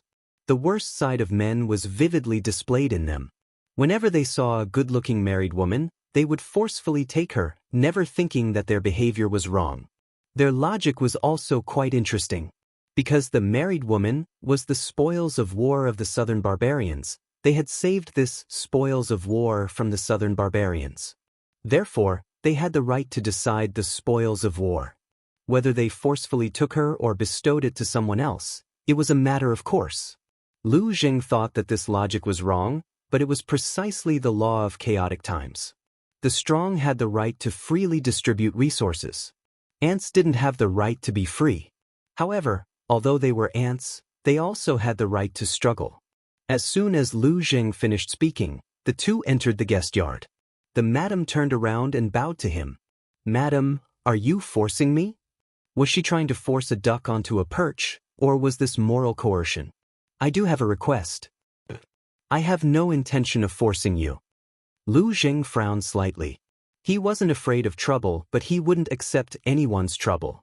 It wasn't like he was overflowing with kindness and had nowhere to vent it. "Madam, why don't you tell me first? If I can help, I will naturally help. If not, you don't have to make this trip." Lu Jing didn't say anything definite, which could be considered as giving her a glimmer of hope. She waved her hand at the door that separated the outer and inner rooms of the guest courtyard. The simple door was opened, revealing a shy face. Lu Jing furrowed his brows and took a look. With his sharp eyes, he discovered that the handsome manservant with a red face and white teeth was a girl. She was not tall and her body was very skinny. Only her face was extremely beautiful. If she was properly nourished and her facial features developed, she would definitely be a beauty that could topple cities. "Madam, this is..." "Come here, quickly greet the teacher." The madam waved at the child and pulled him. "To tell you the truth, this child was born from my late husband and me." Back then, during the disaster of the southern barbarians, my late husband's family migrated, but they encountered an accident and unfortunately died. In order to avoid disaster, this servant had no choice but to hide the child and lead the southern barbarian bandits away by myself. Later I met this person. This servant then brought the child back. It's just that he's a very hot-tempered person. Whenever there's even the slightest sign of trouble, he'll get angry. Your servant had no choice but to lie and say that the child is my niece's son. In order to keep the blood of her mother's family, she wanted to keep them by her side so that they could eat. In the past few years she was fine, but as the child grew older, her face became like this servant's. Recently, it has become even more so. I had no choice but to find a way out for her. Lu Jing was very smart. He knew what the madam had encountered the moment he heard this. A trace of disgust flashed in the depths of his eyes. According to the madam, when her husband had just met with misfortune in the morning, she had been abducted by the southern barbarians. Halfway through, she had been rescued by Enchui's sworn brother, who had forcefully brought her back to his tent. In the face of these encounters, she had persevered and survived to raise her daughter. She had never expected that her daughter's appearance, which had inherited her and her late husband's merits, was even better than her own. As she grew older, Enchui's sworn brother had actually taken a liking to her. "How old is she?" the madam said. "She's already in her golden years." 12? Lu Jing was very shocked. The skinny girl in front of him looked at most 9 or 10 years old. Looking at her skinny appearance, her eyes seemed especially large, and her hair was yellow and sparse. However, beauty was in her bones, not in her skin. Even so, she was still outstanding. The madam smiled bitterly and said, 2 years ago, when he saw this child, he had designs on her. However, he was too young and immature, so he didn't make a move. My late husband only had this little bit of flesh and blood left. How could he make her come this far? For the past 2 years, he could only think of ways to treat her harshly. She lacked clothes and food. If not for his reluctance, he might have even disfigured her. Mother and daughter are connected by heart. How could I have wanted this? Lu Jing said, "What do you plan to do?" The madam said, "Please take her, sir." Lu Jing almost choked on his own saliva. The madam's words were too ambiguous. The madam also knew that she had said something wrong. She explained, "I know that sir already has a family. If you are interested, you can take her as a concubine. If you are kind, you can take her as your adopted daughter. In the future, her marriage will depend on her luck. She won't be a hindrance to sir." Lu Jing said, "Madam, you really think highly of me." The madam said, "After seeing that beast's evil heart, no matter how bad sir is, he's still better than him." The more time passed, the more flustered she became. Today, Lu Jing came to visit, so she couldn't care so much.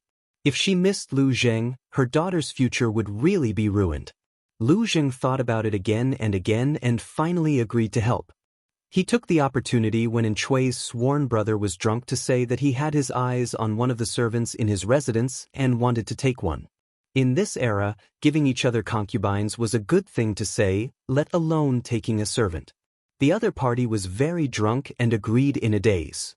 When Lu Jing left, the girl turned to look at the madam, but the corners of her eyes were filled with doubt and hatred. "What's your name?" Lu Jing threw his cloak to her to protect her from the wind and cold. "This servant's surname is Kong, and my nickname is Shintong." Lu Jing asked, "Do you know your mother's intentions?" He noticed that the girl's straw sandals were broken, and her exposed toes were blue from the cold. Her hands were also frostbitten, and her little face was purple from the wind. As intelligent as he was, he naturally saw the hatred in the girl's eyes. It also made him feel frightened. That hatred was about to materialize. The girl was silent for a long time, as if she didn't know how to answer this question. After a while, she said, "This servant thought, she was afraid that this servant would steal her husband, so she abused me in every possible way. Now, with just a few words, she has become a virtuous and loving mother. Forgive this servant for not being able to agree." Lu Zheng listened to the girl's eloquent words, which were completely different from her previous timid appearance. It was an eye-opener for him. This wasn't a timid cub, with sharp claws hidden under its meaty pads. "Then do you think that she sent you to me to stop you from stealing her favor? She harshly abused me every day, but now she says it's for my own good. Is there such a good thing in the world?" The girl said, "After father died, I didn't see her grieve for a single day. On that day, she went to another man's bed. This servant doesn't know, is this considered a good wife and mother?" Lu Jing shook his head.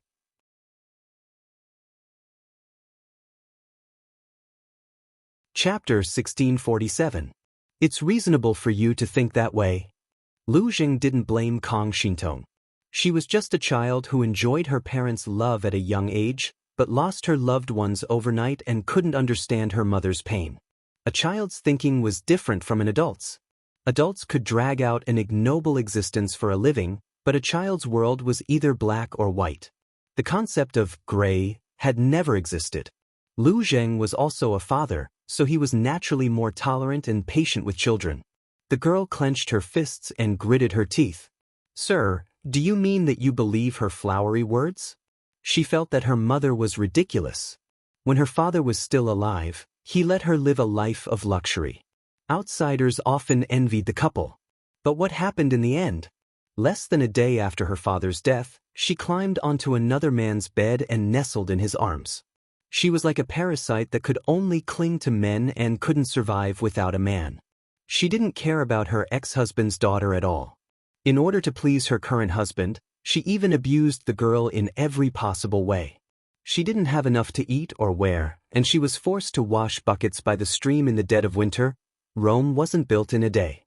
Similarly, the young girl's hatred towards her mother was not something that could be accumulated in 1 or 2 days, or even 1 or 2 incidents. Lu Jing didn't answer and asked instead, "Do you know what a person wants in a chaotic world?" To live. The girl didn't understand. Lu Jing continued, "Living is not difficult for ordinary women.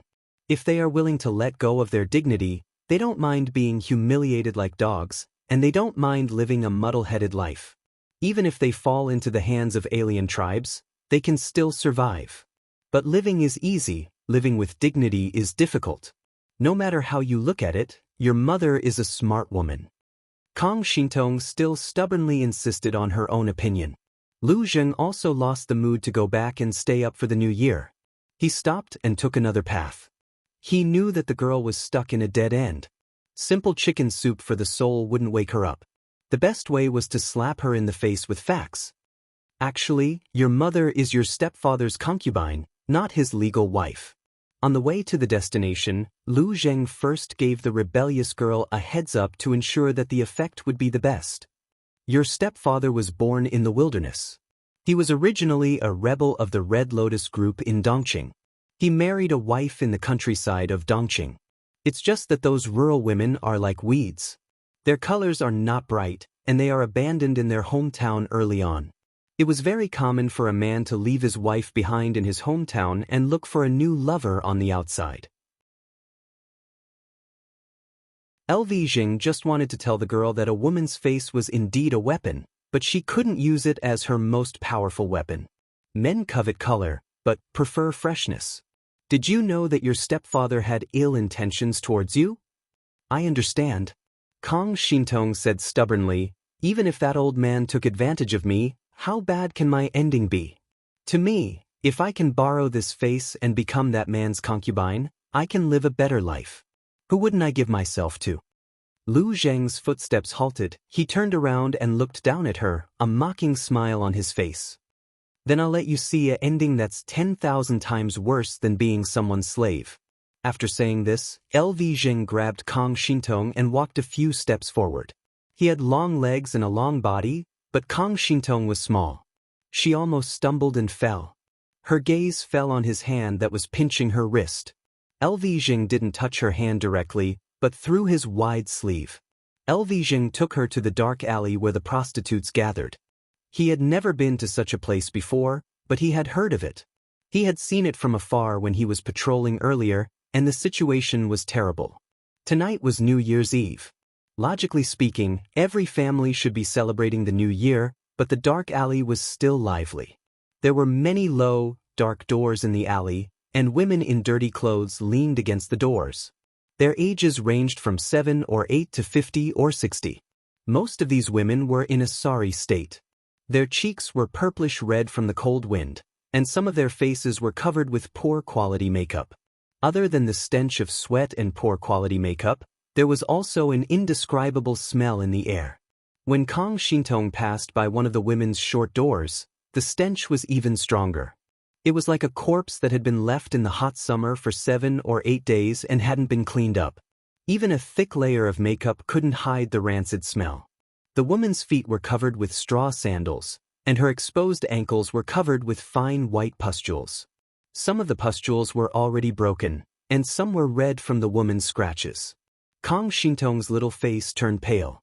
Zheng said, "Those leaning against the short doors are the prostitutes. These are still considered good. They can serve the guests and have a hut to shelter them from the wind and rain.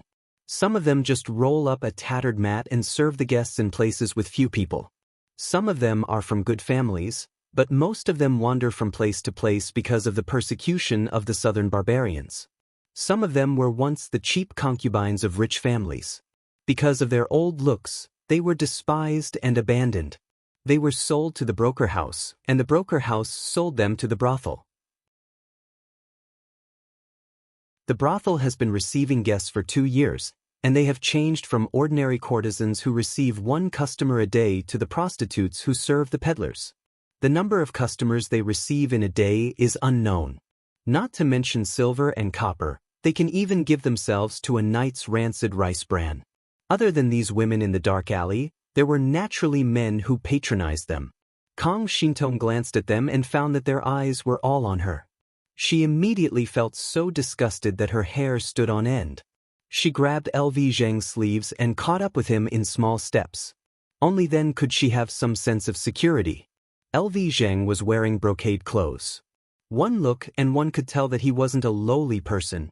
Even if he were to linger in the brothel, he would go to a high-end and exquisite brothel to find a young and beautiful prostitute. The manservant beside him didn't dress well, but he was extremely handsome with a red face and white teeth. Such a combination didn't look like people who would linger in the brothel. For a moment, they attracted a lot of attention. However, these hooligans didn't dare to have any ideas. Even if they did, it would depend on whether the sword on Zheng's waist agreed. Zheng took Kang Shintong to walk through the dark alley. Kang Shintong came in with a puzzled face and went out with a pale face. "You saw it all?"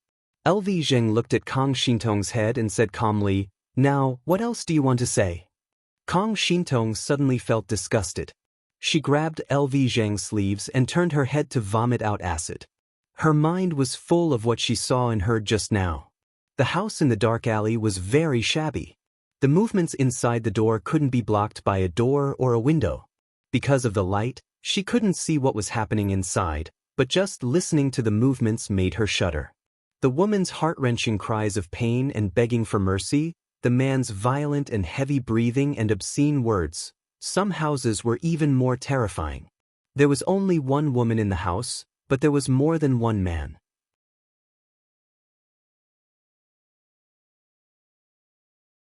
Chapter 1648. She could not help but think of L.V. Zheng's previous words. It's easy to live, but it's hard to live with dignity. Kang Shintong did not dare to imagine that she would end up in such a situation many years later. After vomiting, she squatted down and wailed while hugging her knees, extremely resentful of her gender. Kang Shintong choked and said, "Sir, all women in the world are like this. They are born to suffer. Why do women still exist? It's better to die since birth." So what if her mother did it for her own good?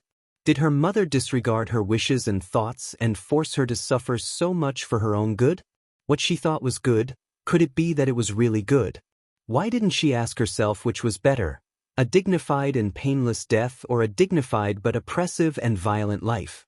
Violence and torture in the name of love, were they not abuse? L.V. Zheng interrupted her random thoughts at the right time. You have such messy thoughts because you have too little knowledge. It's just like how you only saw your mother's evil earlier. You don't know that all living beings suffer. Whether it's these women in the dark alley or other refugees who never have enough to eat, the most painful thing for them is not the torture inflicted on them, such as hunger and poverty. It's the endless torture that they can only be freed from until death. A person can't see the slightest bit of hope in life and can only live like a walking corpse. They don't even know why they're living, only knowing that they can live as long as they can. This kind of suffering without dignity is often more unbearable than physical torture. The common people could often endure physical torture, but they could not endure mental torture.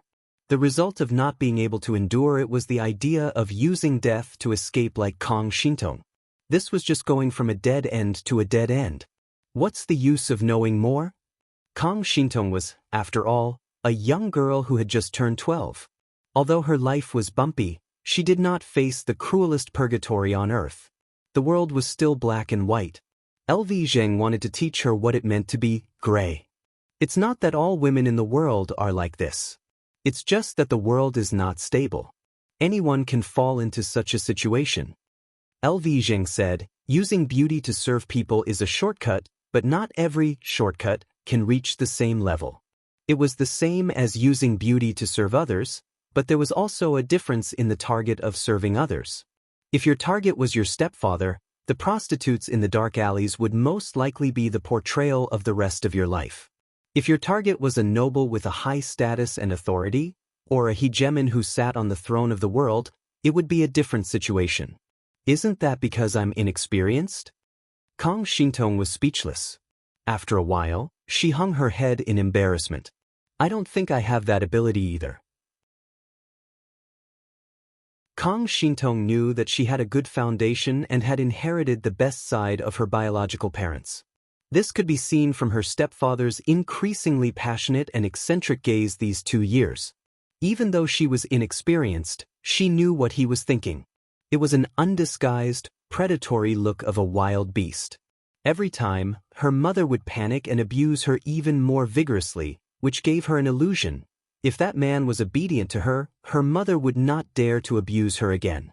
The repeated hints made her come up with this equation in her mind.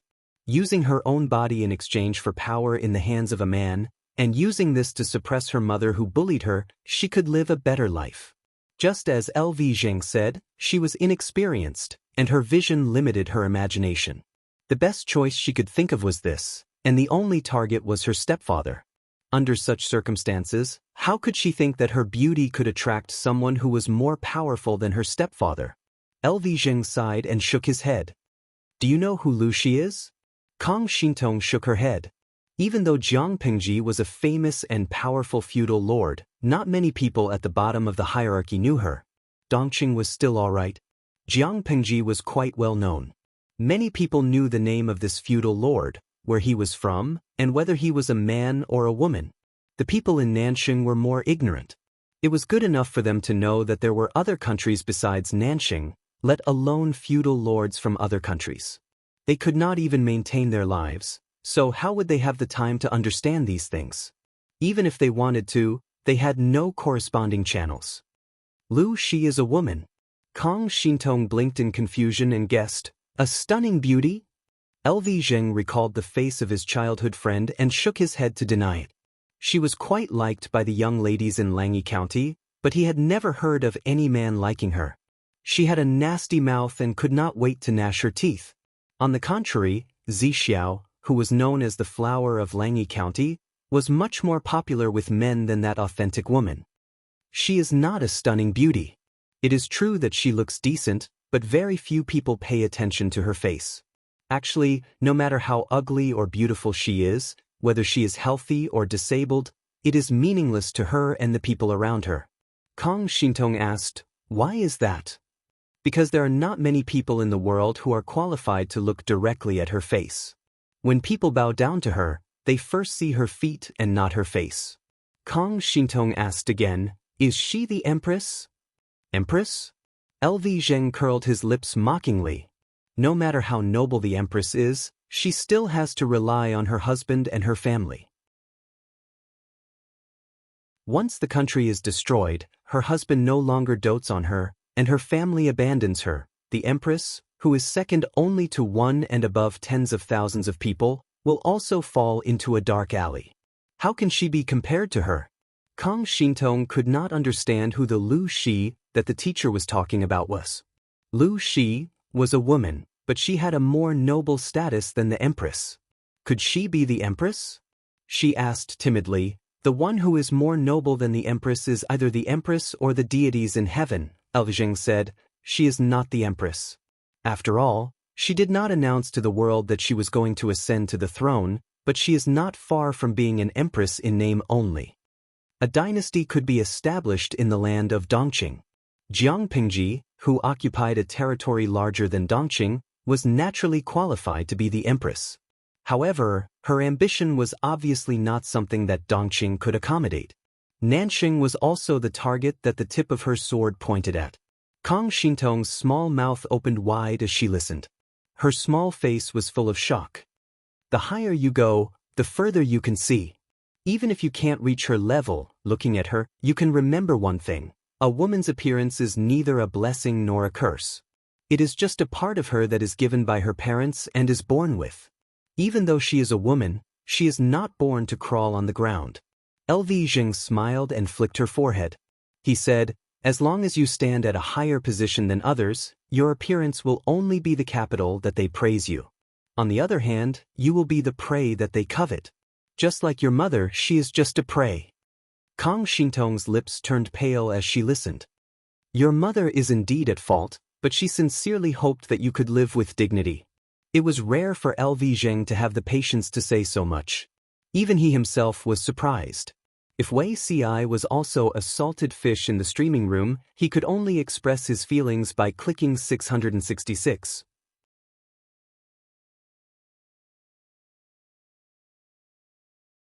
Chapter 1649. Prejudice and hatred were accumulated over a long period of time.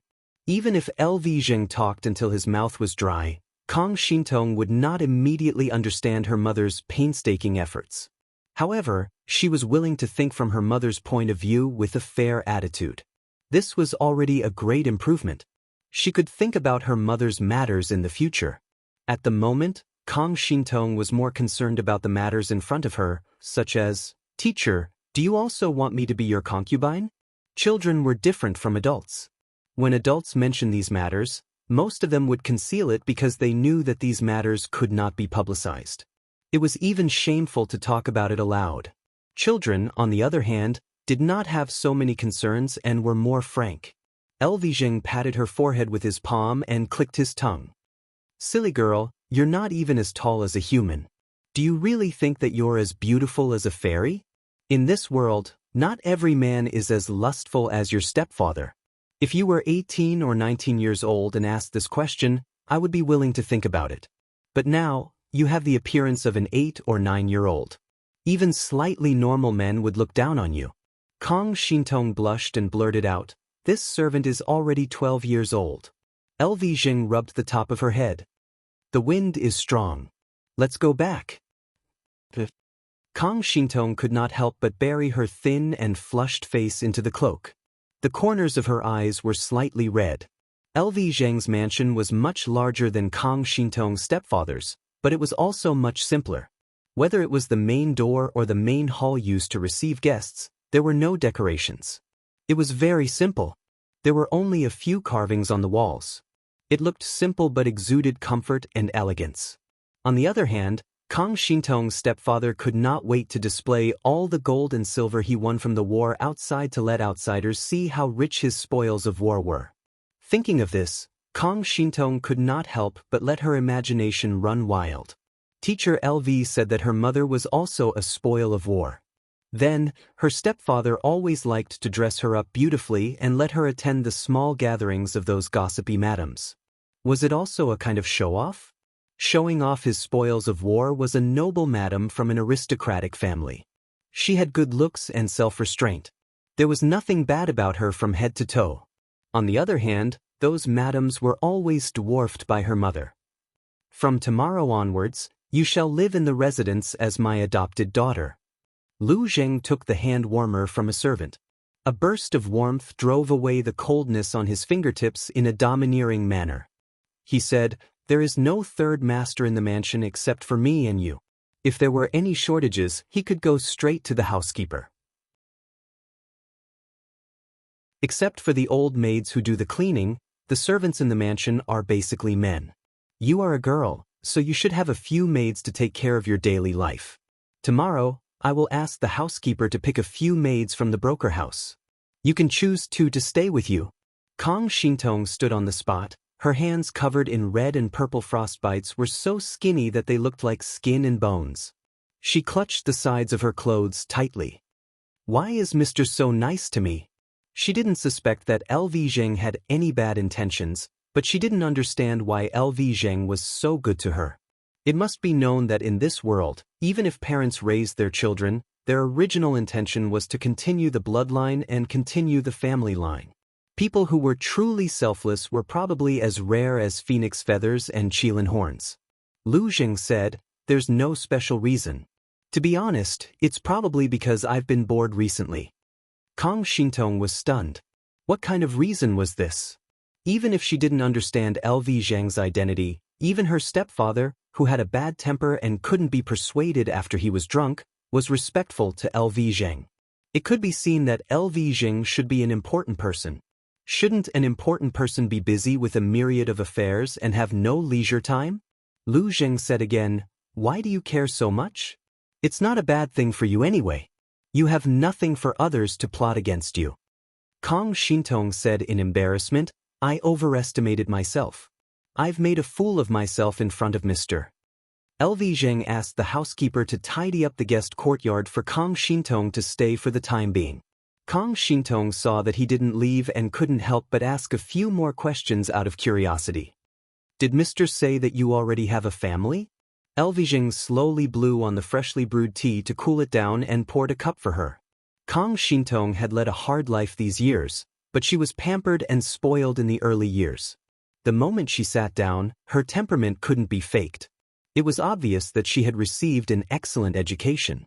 LV Zheng said casually, "Yes, but they're not here. It's too messy here. I'm worried." Kang Shintong let down her guard. She looked quiet, but her mouth loved to talk.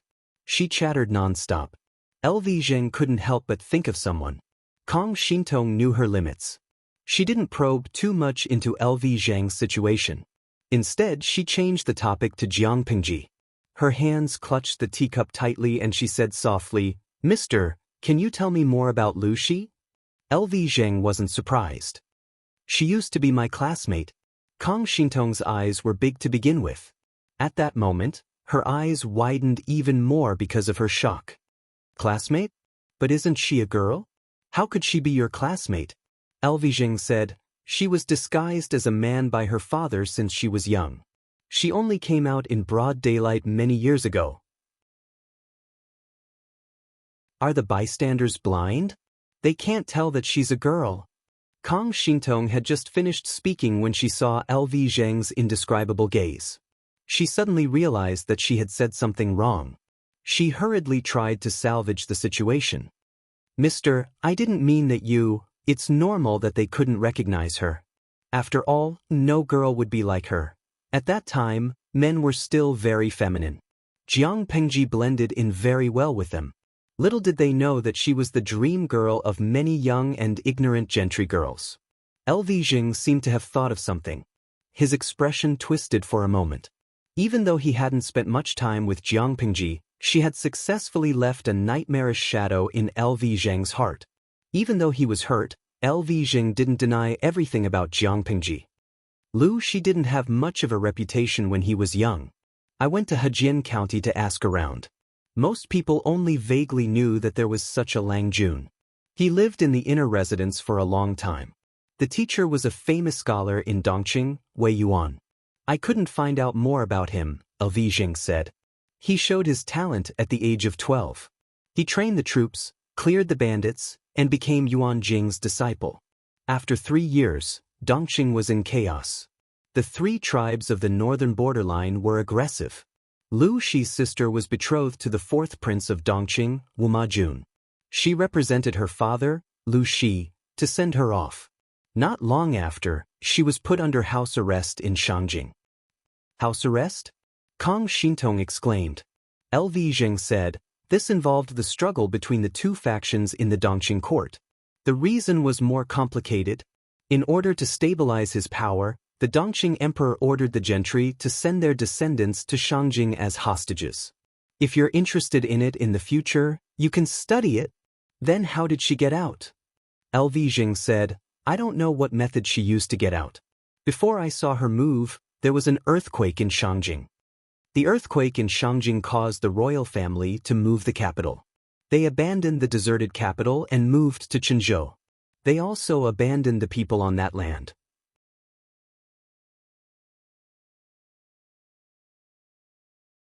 Chapter 1650. Starting from the lowly county magistrate of Xiangyang district, she led people to clean up the mess, quell the chaos of the Tsing-Yi army, then annihilate the Red Lotus group and unify the entire Wanzhou. Then came the alliance meeting at Huangshui. She joined forces with the alliance to fight against the fake emperor, Prince Changshu. She led troops into Qinzhou to rescue the emperor. Her identity as a woman was exposed in court. Not only did she not lose the position of magistrate of Wanzhou because of her gender, but she used her military power to force people to recognize her as the magistrate of Wanzhou. She entered Chongzhou and sent troops to the northern borderline. Step by step, from Xiangyang district to Wanzhou, then to the overlord of the entire north. The Su brothers lost their lives in Shanqing one after another. Huang Song suffered a crushing defeat, leaving behind a grudge in Changya. Zhangjiang Pass resisted Zhongzhao's Nielyang. Zhangzhou's naval forces defeated Yang Tao. In just a few words, she described the situation of the world. Kang Xintong listened attentively. She clenched and relaxed her fists on her knees, completely ignoring the pain and itchiness of her frostbite. Lu Jing didn't expect Jiang Pengji to do so many things over the years. She talked about them one by one until his mouth was dry. She lived a life that others couldn't even dream of in 10 lifetimes. Kang Xintong said, she's the only one in the world. I'm afraid other women won't be able to reach her in their lifetimes. That's natural. If every woman jumped up and down like Lu Shi, wishing for the world to be in chaos, how can the world be peaceful? Lu Jing didn't expect Kang Xintong to become the second Jiang Pengji. She couldn't do that. But don't limit your vision to stepfather. If you really want to climb higher, then set your sights higher. For example, Lu Shi. She couldn't become the second Jiang Pengji, but she could become the best version of herself. Kang Xintong hadn't met Jiang Pengji yet, but the latter had left the deepest and most colorful stroke in her heart.